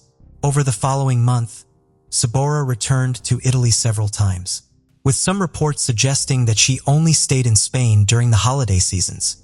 It's possible that her return was also influenced by the fact that her residence permit had expired and she had been using a false Italian identity to travel. By late 2013, nearing the 3rd anniversary of their relationship, Sabora returned to her mother's home and confided that she had left Marco for good. She was tired of trying to make things work and had decided not to return, realizing that the situation was not improving. But soon after, Marco showed up at the family's home, as often happens, swearing that everything would change. He even proposed marriage. And unfortunately, Sabora was swayed by his promises.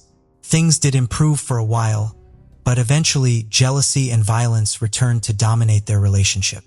Elisabetta later recalled that her daughter began to feel increasingly frightened. On one occasion, Sabora confided to her mother that if she wanted to leave Marco, she would have to disappear as he wouldn't let her go otherwise. By June 2014, it seemed clear that any hope for reconciliation between Sabora and Marco had faded. Sabora left the house they shared and moved into an apartment. Once settled, she called her mother, telling her that she had ended things with Marco for good and that she finally felt as free as a butterfly. However, things started to become strange when, In early July, Marco called Elisabetta to ask if Sabora had returned to Italy. Surprised, Elisabetta asked what had happened, and Marco told her that 2 days earlier they had a heated argument, after which Sabora left the house, leaving all her belongings behind. Elisabetta didn't believe his story because Sabora had informed her a month earlier about her move, making it clear that Marco was lying by claiming she had just left 2 days prior. Adding to the worry during all that time, Elisabetta had received no news from her daughter. Deep down, she hoped that Sabora was following through with what she had said, leaving Marco and disappearing. But the situation took a chilling turn when, in a subsequent conversation, Marco told Elisabetta a different version of events. He claimed that a security guard at the residence had seen Sabora leaving with 2 suitcases, saying she had left without disclosing her destination. This contradicted his earlier statement that she had left without taking anything. The family waited anxiously for Sabora to make contact. They were certain that, even if she wanted to disappear from Marco's life without revealing her whereabouts, she would never completely cut off contact with her siblings, especially her mother. The last time anyone heard from her was on July 7, 2014, when she exchanged a WhatsApp message with Marco. After that, her phone was disconnected and there was no activity on her social media accounts. The following week, Marco traveled to Italy and visited Sabora's family. He shared a coffee with Elisabetta, lamenting the disappearance of his beloved, and spoke with Sabora's brother, expressing disbelief that she had left without explanation, while insisting he had no idea what could have happened to her. During this time, Marco told Elisabetta that he had printed missing person posters and had been placing them around the area. He also claimed that Sabora had been seen boarding a bus, then suggested she might have traveled to Argentina. Additionally, he mentioned hearing that she had been spotted with a dark-skinned man, with whom she seemed to be arguing. However, Marco never did the most logical thing, reporting Sabora's disappearance to the authorities. That responsibility fell to Elizabeth, who not only reported her daughter missing, but also suggested that Marco might be involved. The police began an investigation, interviewing Marco as the last person to see her, but he repeated his story. The authorities confirmed that the couple had separated, though it seemed they were still in contact as some of Sabora's personal belongings were found in the residence. This unsettling situation persisted for the following months. In 2015, in an effort to expand the search for cyber and nationwide, the authorities sought the help of the association dedicated to disseminating information and images of people who have gone missing under unexplained circumstances. Unfortunately, this effort also yielded no results. Sabora's family refused to give up and ensured that Italian media also circulated information about the missing young woman. Life continued for everyone, though in very different ways.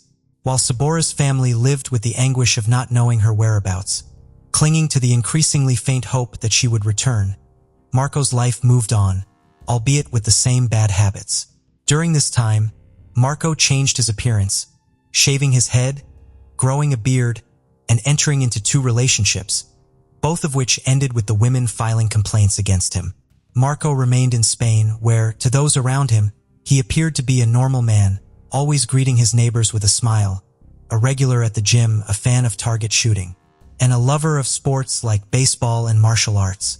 By 2023, 9 years had passed since Sabora's disappearance, and Marco had a new partner, a woman named Paula. What was known about Paula's life was that before Marco, she had been in a stable relationship from which she had a daughter and a son. After the breakup, and once she began living with Marco, they had a child together.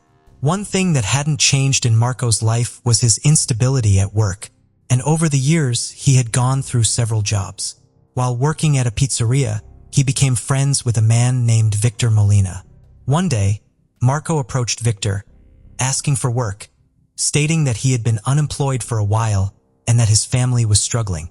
Victor, willing to help, gave both Marco and Paula jobs at his restaurant, where Victor's sister Victoria had been working until then. Later, Victor even rented an apartment to the couple.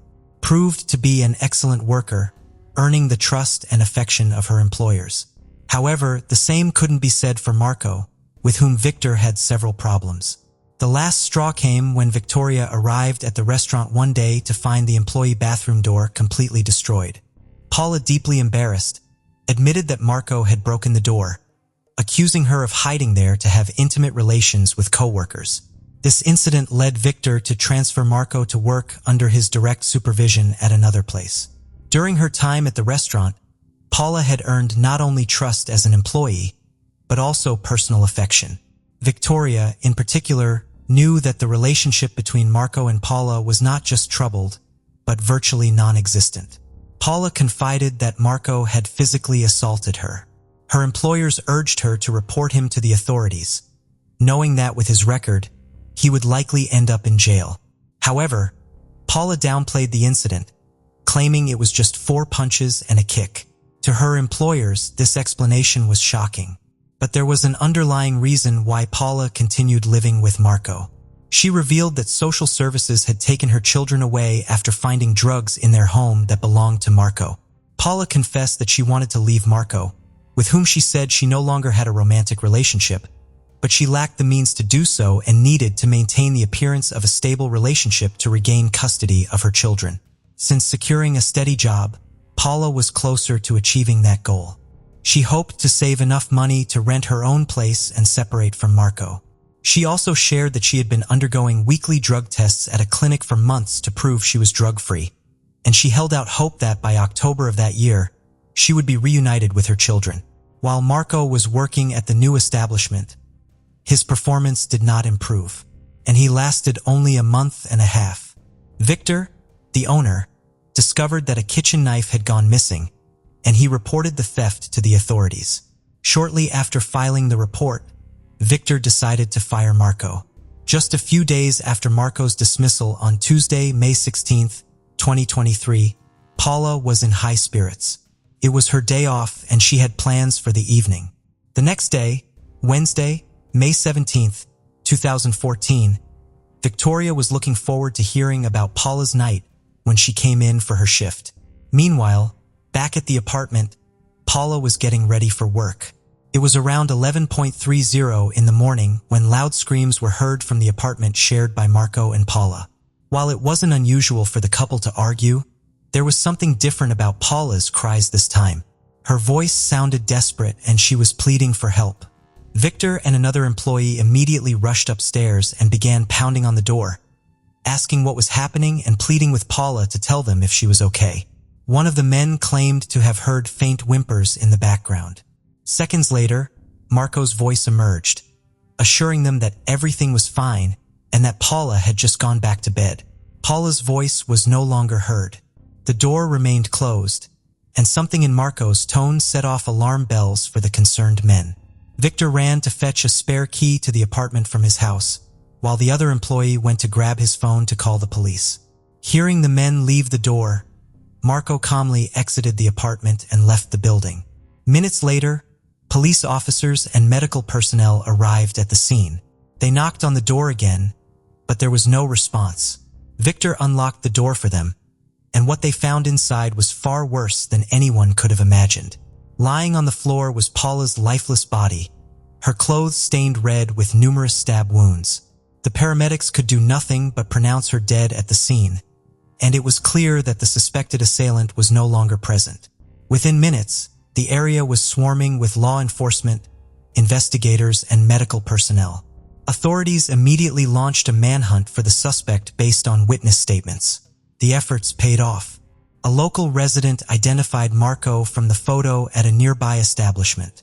Less than 6 hours after the incident, at 5:30 that same evening, Marco was apprehended while calmly drinking a beer. He offered no resistance, and the arrest attracted the attention of everyone present in the establishment and in the surrounding area. Marco was taken to the police station for questioning. While initial reports indicated that Paula had sustained 14 stab wounds to her body, in the days that followed, new details emerged, revealing the extent of Marco's manipulations. It was discovered that on the night Paula went out, Marco had been searching for her, even asking local taxi drivers for information on who had driven her and where she had gone. This was just the tip of the iceberg, as the surprises were far from over. Upon learning of Marco's arrest for the murder of his then-girlfriend, the pain of Sabora's mother, Elisabetta, resurfaced. She once again voiced the plea that had been her cry for many years. Incredibly, Elizabeth's plea was answered almost immediately. As Marco was being escorted through the police station, he stopped in front of a bulletin board displaying images from ongoing investigations. Among them was the missing person poster for Sabora Gagani, whose case had remained open for 9 years. According to the officers, upon seeing the poster, Marco paused and dropped a bombshell. He claimed he wanted to cooperate because the memory of what he had done would haunt him forever. He confessed that he and Sabora had argued, and he had killed her and buried her in an apartment. And not only that, when the officers were still reeling from the shock, Marco offered to show them where he had hidden her body in the apartment they had lived in together. The authorities, cautious of his intentions, did not accept his offer immediately. Returning to the case at hand on Saturday, May 20th, Marco, 45, was formally presented in court. He exercised his right to remain silent and only responded to questions from his defense attorney, who requested a psychiatric and toxicological evaluation for her client in connection with Paula's murder. During this hearing, Marco said nothing about his earlier revelation regarding Sabora's case. The court ordered that Marco be held in provisional custody without bail while being investigated for the crime of murder within the context of gender violence, and that he undergo a drug addiction protocol the same day. It was also noted that the court had reopened the investigation into the disappearance of Sabora Gagani, which had occurred 9 years earlier. From that moment on, investigators set out to determine the truth of Marco's statements made at the police station. Over the next few days, a massive operation was launched. On Monday, May 22nd, officers visited the apartment where Marco and Sabora had once lived. At that time, the apartment was occupied by another couple who were fully cooperative with the authorities. In the following days, specialized teams meticulously searched every inch of the apartment located near the town hall and police station where Sabora's body was allegedly hidden. The search of the apartment began with a visual inspection looking for any irregularities in the walls or floors, but nothing out of the ordinary was discovered. Subsequent inspections involved the use of densitometers and microcameras.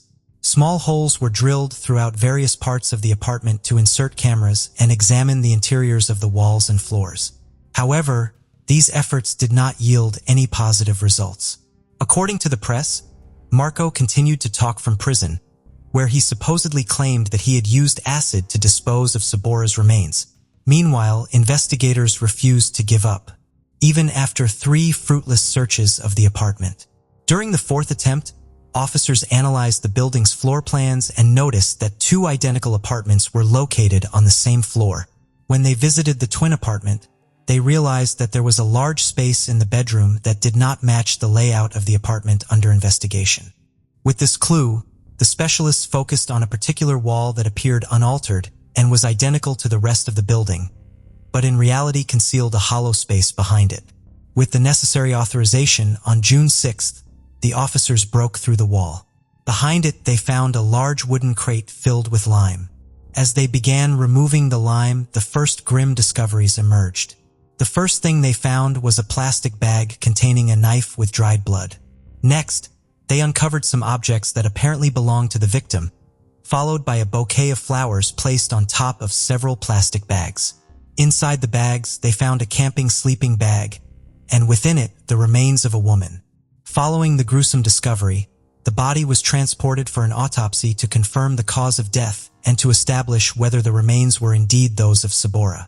Meanwhile, in Italy, Sabora's family was on edge after a friend informed them of Marco's arrest for Paula's murder and the search for Sabora's body.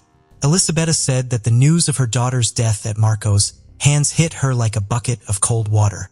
She revealed that the only joy she had experienced during those years of uncertainty was becoming a grandmother, thanks to her son. She also shared that Sabora's father had passed away due to illness without ever knowing what had happened to his daughter. Shortly after, Spanish authorities contacted Elizabeth to request a DNA sample to conclusively confirm that the body entombed in the wall was her daughter's. However, there was little doubt, as the remains bore some tattoos that had been reported as distinguishing features when the disappearance was initially filed. A Spanish team traveled to Elisabetta's home to collect a saliva sample, and the DNA comparison left no room for doubt. The body was indeed that of Sabora Gagani, who had gone missing at 22 and would have been 31 at the time of discovery. After the autopsy, it was revealed that despite the condition of the remains, the cause of death had been multiple stab wounds. More than 5 months after Sabora's remains were found in the wall of the apartment she had shared with the man who would become her executioner, her family announced that she would be coming home. Finally, Sabora's family and friends were able to bid her a final farewell in a funeral service. At the end of the service, friends of the young woman released balloons into the sky with messages written for someone who had once been a cheerful, good friend who only dreamed of becoming a model in finding happiness. After enduring the hardest moment a family can face, all efforts were now focused on ensuring that justice was served and that the person responsible for Sabora's untimely death would be punished to the fullest extent of the law. On Tuesday, January 30th, 2024, Marco was testifying before the court in a hearing requested by his defense attorney. However, instead of speaking, he handed over a 17-page handwritten letter in which he admitted responsibility for Paula's death, but with notable caveats. In the letter, Marco claimed that he and Paula had a tumultuous relationship fueled by large amounts of alcohol and cocaine, which they both consumed. He confessed to taking Paula's life, but alleged that she had been agitated because he owed her 50 euros and she had discovered his infidelity. Marco claimed that his only fault was defending himself too forcefully, though he did not explain how the woman's wounds ended up on her back if the attack was in self-defense. Despite his partial confession, Marco remained silent about Sabora's case, stating only that he had wrapped her body in bags, placed it in a wooden box, covered it with flowers, filled the box with lime, and built a false wall to conceal everything. However, he denied being responsible for her death, though he admitted that what he had done was disgusting. Amidst all his lies, Marco claimed that since his arrest, he had experienced a profound spiritual awakening and was now deeply remorseful. Marco claimed that members of the Albanian mafia were responsible for the death of Sabora. According to his twisted story, these dangerous men had loaned him 25,000 euros to start a business, specifically a brothel. However, Marco claimed that some Colombians had stolen the money after a night of partying, leaving him without the funds to start the business and unable to repay the loan. One day, the Albanian mobster showed up at his home to collect the debt. There were 4 armed men. One pointed a gun at Marco while the other 3 confronted Sabora. Marco claimed that during the heated exchange, one of the mobsters attacked and killed Sabora. He added that the mobsters took 9,000 euros he had stashed in the house from his small-scale drug deals and told him that the rest of the debt would be forgiven if he disposed of Sabora's body. Given the circumstances, Marco agreed to their terms. He claimed he spent 2 days with Sabora's body in the apartment, unsure of what to do, before deciding to wall it up. As of the time of this writing, Marco's fate remains uncertain. The latest information we found was dated May 16, 2024, indicating that the court had decided to proceed with a jury trial for the case of Paula's death on charges of murder and domestic abuse. However, no estimated date has been found for the judicial process concerning Sabora Gagani's case. Case of Menhez Saman. Menhez Saman, a Canadian with a promising future. However, instead of attending York University to study mechanical engineering, he chose to deceive his parents and live a lie. As the expected graduation date drew near, maintaining this double life became increasingly difficult, severely impacting his mental state. This ultimately led to the tragic outcome of him murdering his entire family. In an attempt to gain attention, has posted photos of his crime on his Discord channel. Initially, many believed it was a joke, but it soon became clear that the photos were genuine. Discord's anonymous features allowed Menhez to hide his true identity, making it challenging for users to uncover his real name, age, and location. In Bangladesh, a country plagued by poverty and overpopulation, many sought a better life abroad. Monteros, born in 1971, felt an insatiable desire to improve his circumstances. Despite the country's rapid development, Monteros yearned for more. He met and married Momotaz, born in India, and they shared a dream of building a better future together in Toronto, Canada. After 2 years of preparation, Monteros and Momotaz made the move to Toronto. They settled into their new life and eventually started a family. 6 years after their arrival, they welcomed a son, Manhaz, followed by a daughter, Mesa, 2 years later. Momotaz and her husband Manarez were loving and dedicated parents who worked tirelessly to ensure their family's well-being and happiness. Momotaz was particularly close to their children and was known for her kindness and generosity. She spent a lot of time caring for her family and was always willing to lend a helping hand.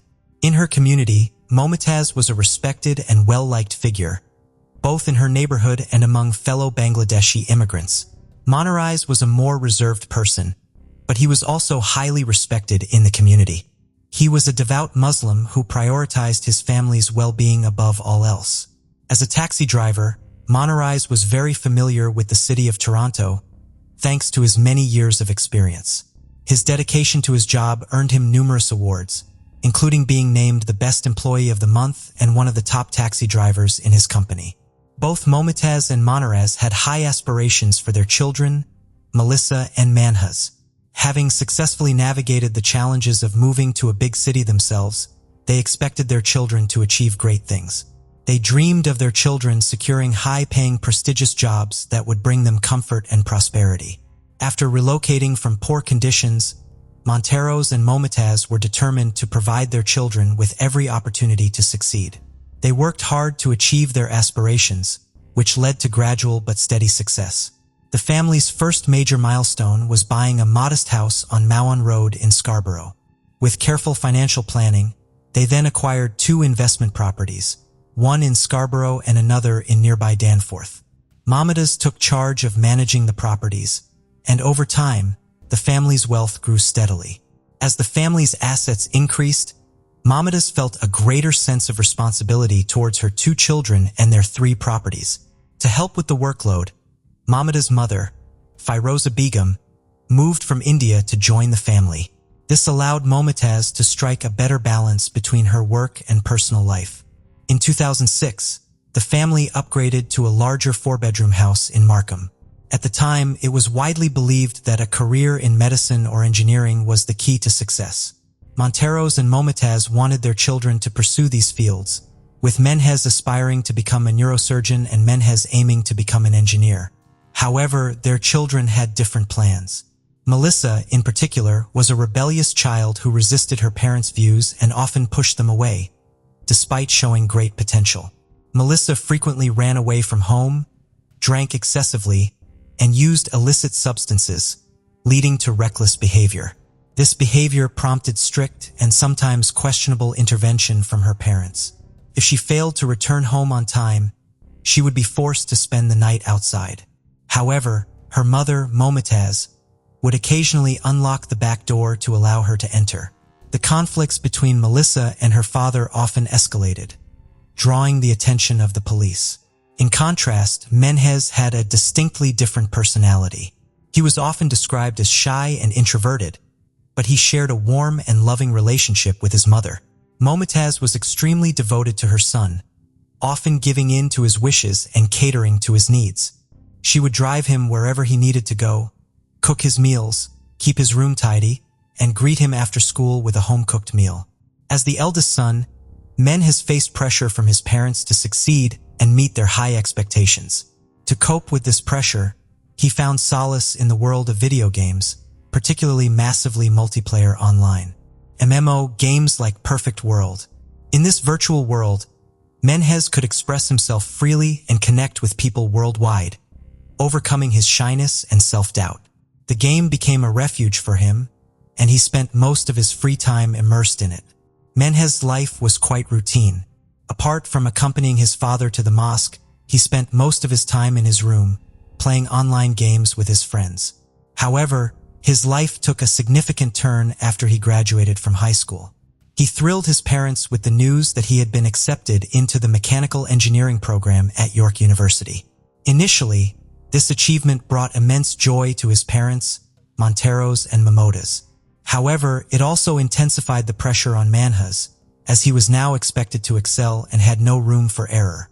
As a result, he became even more introverted and immersed himself in the online world.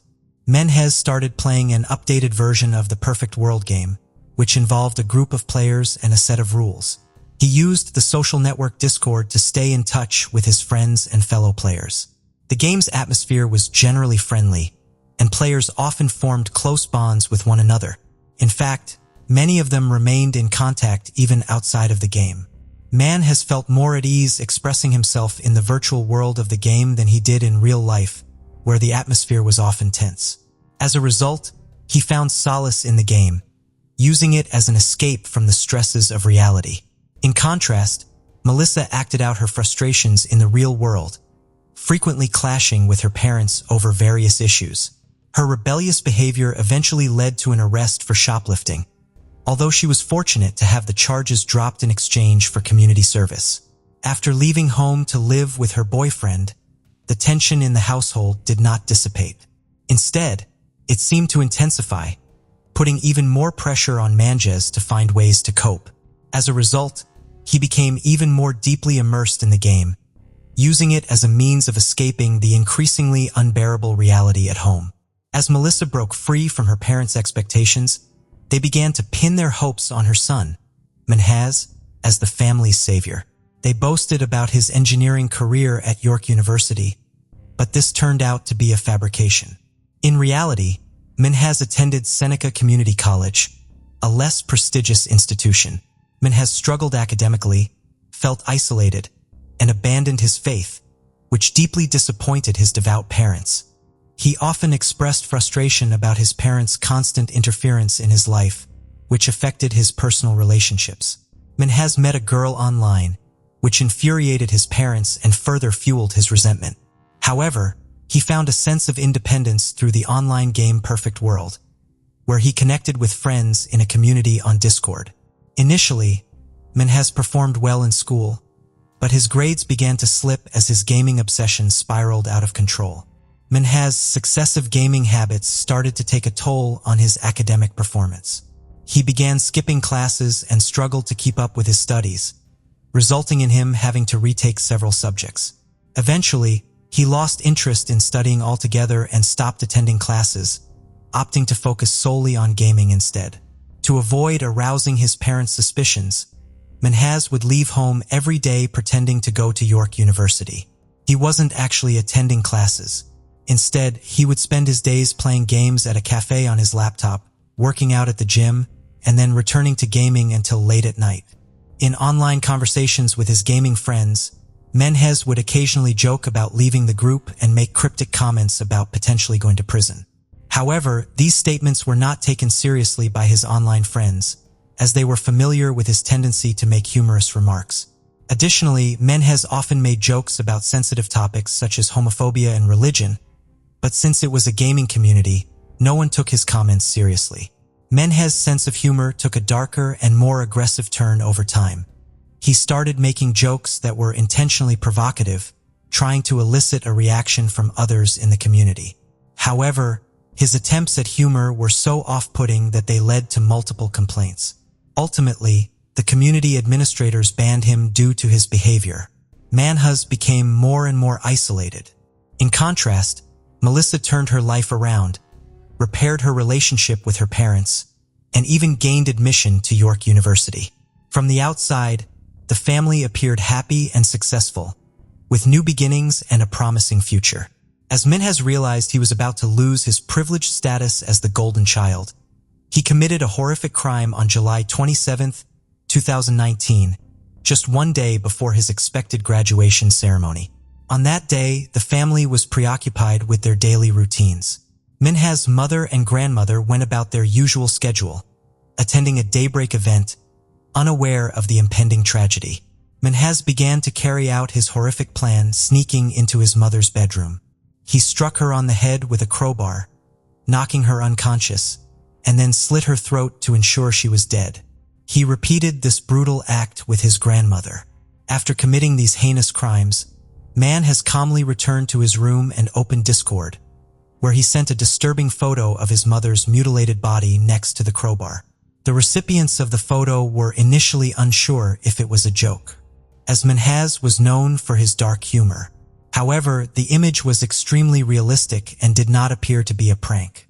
Minhas was a well-known figure in the perfect world gaming community, but his behavior had always been unsettling, earning him a negative reputation among many players. The situation took a disturbing turn when Minhas posted 2 photos that seemed to show a murder scene. The images were extremely realistic and did not seem to be a joke. Minhas then made a chilling post claiming that he had killed his mother and grandmother and was waiting for his sister and father to return home so he could do the same to them. As the situation worsened and became more intense, other gamers began to take Minhas seriously, fearing that his threats could lead to more deaths. Discord users were convinced that they were witnessing a series of crimes unfold in real time, but felt powerless to intervene. Desperate to prevent further harm, players tried to uncover Minhas' identity, but he had hidden his personal information, leaving no clues about his name, age, or whereabouts. In an effort to gather more information, users reached out to Minhas' friend, Junior, asking him to share any details he might know. When Junior confronted Minhas about the disturbing images, Minhas revealed that his threats were genuine and that he planned to kill his father and sister soon. Meanwhile, Melissa returned home to an eerily quiet house. Unbeknownst to her, Minhas was waiting inside. As she entered the house, he attacked her with a crowbar, striking her on the head, and then slit her throat. After committing the crime, Minhas took a photo of Melissa's body and sent it to his friend John via private message. Minhas posted a photo with a disturbing message, claiming that he had struggled with his sister Melissa for 10 minutes, during which she cried and screamed. In a private message to John, Minhas expressed extreme self-loathing, stating that his parents would be ashamed of him and that he was a coward and subhuman. Minhas then sent John several more photos, including one of the murder weapon and a selfie with a bloody knife. John was horrified and shared these photos with the rest of the group, confirming that Minhas had indeed committed a third murder. Group members quickly saved the photos as evidence against Minhas. Meanwhile, Minhas continued to act normally, waiting for his father to return home. When his father, Maneras, entered the garage, Minhas ambushed him, stabbing him in the neck, just like his other victims. Minhas took a photo of the victim, which the group was unable to prevent. In a shocking turn of events, Minhas shared a disturbing message with online friends, stating, "I consider myself a coward and a loser. As an atheist, I don't believe in an afterlife, so I feared death and wanted others to die instead, sparing them suffering. I realize now how pathetic and selfish I've been."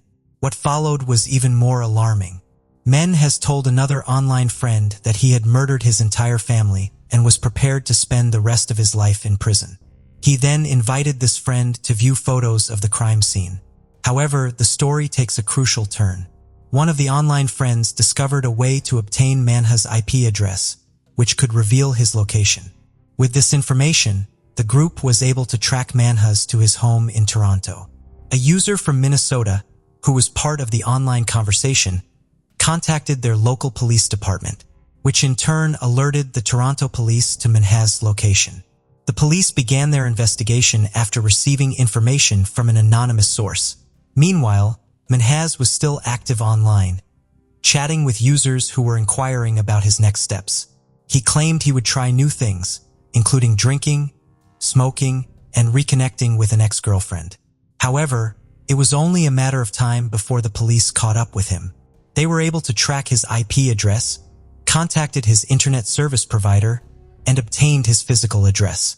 Surprisingly, Minhas did not take steps to cover his digital tracks, despite being an avid gamer and computer user. Just 12 hours after the crime, officers arrived at the Minhas residence. As they looked up, they saw Minhas looking out of his bedroom window. At this point, the police had limited information and evidence, relying mostly on tips from online users. They were uncertain about the accuracy of the reports, but Minhas unexpectedly made the police's job easier. After posting a farewell message on Discord, announcing that the police had arrived, he voluntarily went downstairs, opened the door, and surrendered to the authorities. When questioned by the police, Menhez responded that this was his family's home and that they would discover the truth for themselves. The bodies of Monteros and Melissa were the first to be found, followed by Momitaz and Firoza, near the entrance to the house. Menhez was immediately arrested by the police on suspicion of murder. He was then taken to the local police station for further questioning. During the interrogation, Menhez displayed unusual calmness, showing no visible emotion. The lack of emotional response was notable, as if he was discussing an inconsequential event. He was ultimately charged with 4 counts of murder, 3 first-degree murders, and 1 second-degree murder. In court, the evidence strongly indicated his guilt. The Perfect World gaming community had preserved a record of all his online messages, which serve as evidence against him, confirming his culpability to a great extent. Thanks for diving into another mystery with us. If you enjoyed unraveling the clues and chasing the truth, don't forget to hit that subscribe button and give us a thumbs up. Your support helps us bring you more thrilling cases and deep dives into the unknown.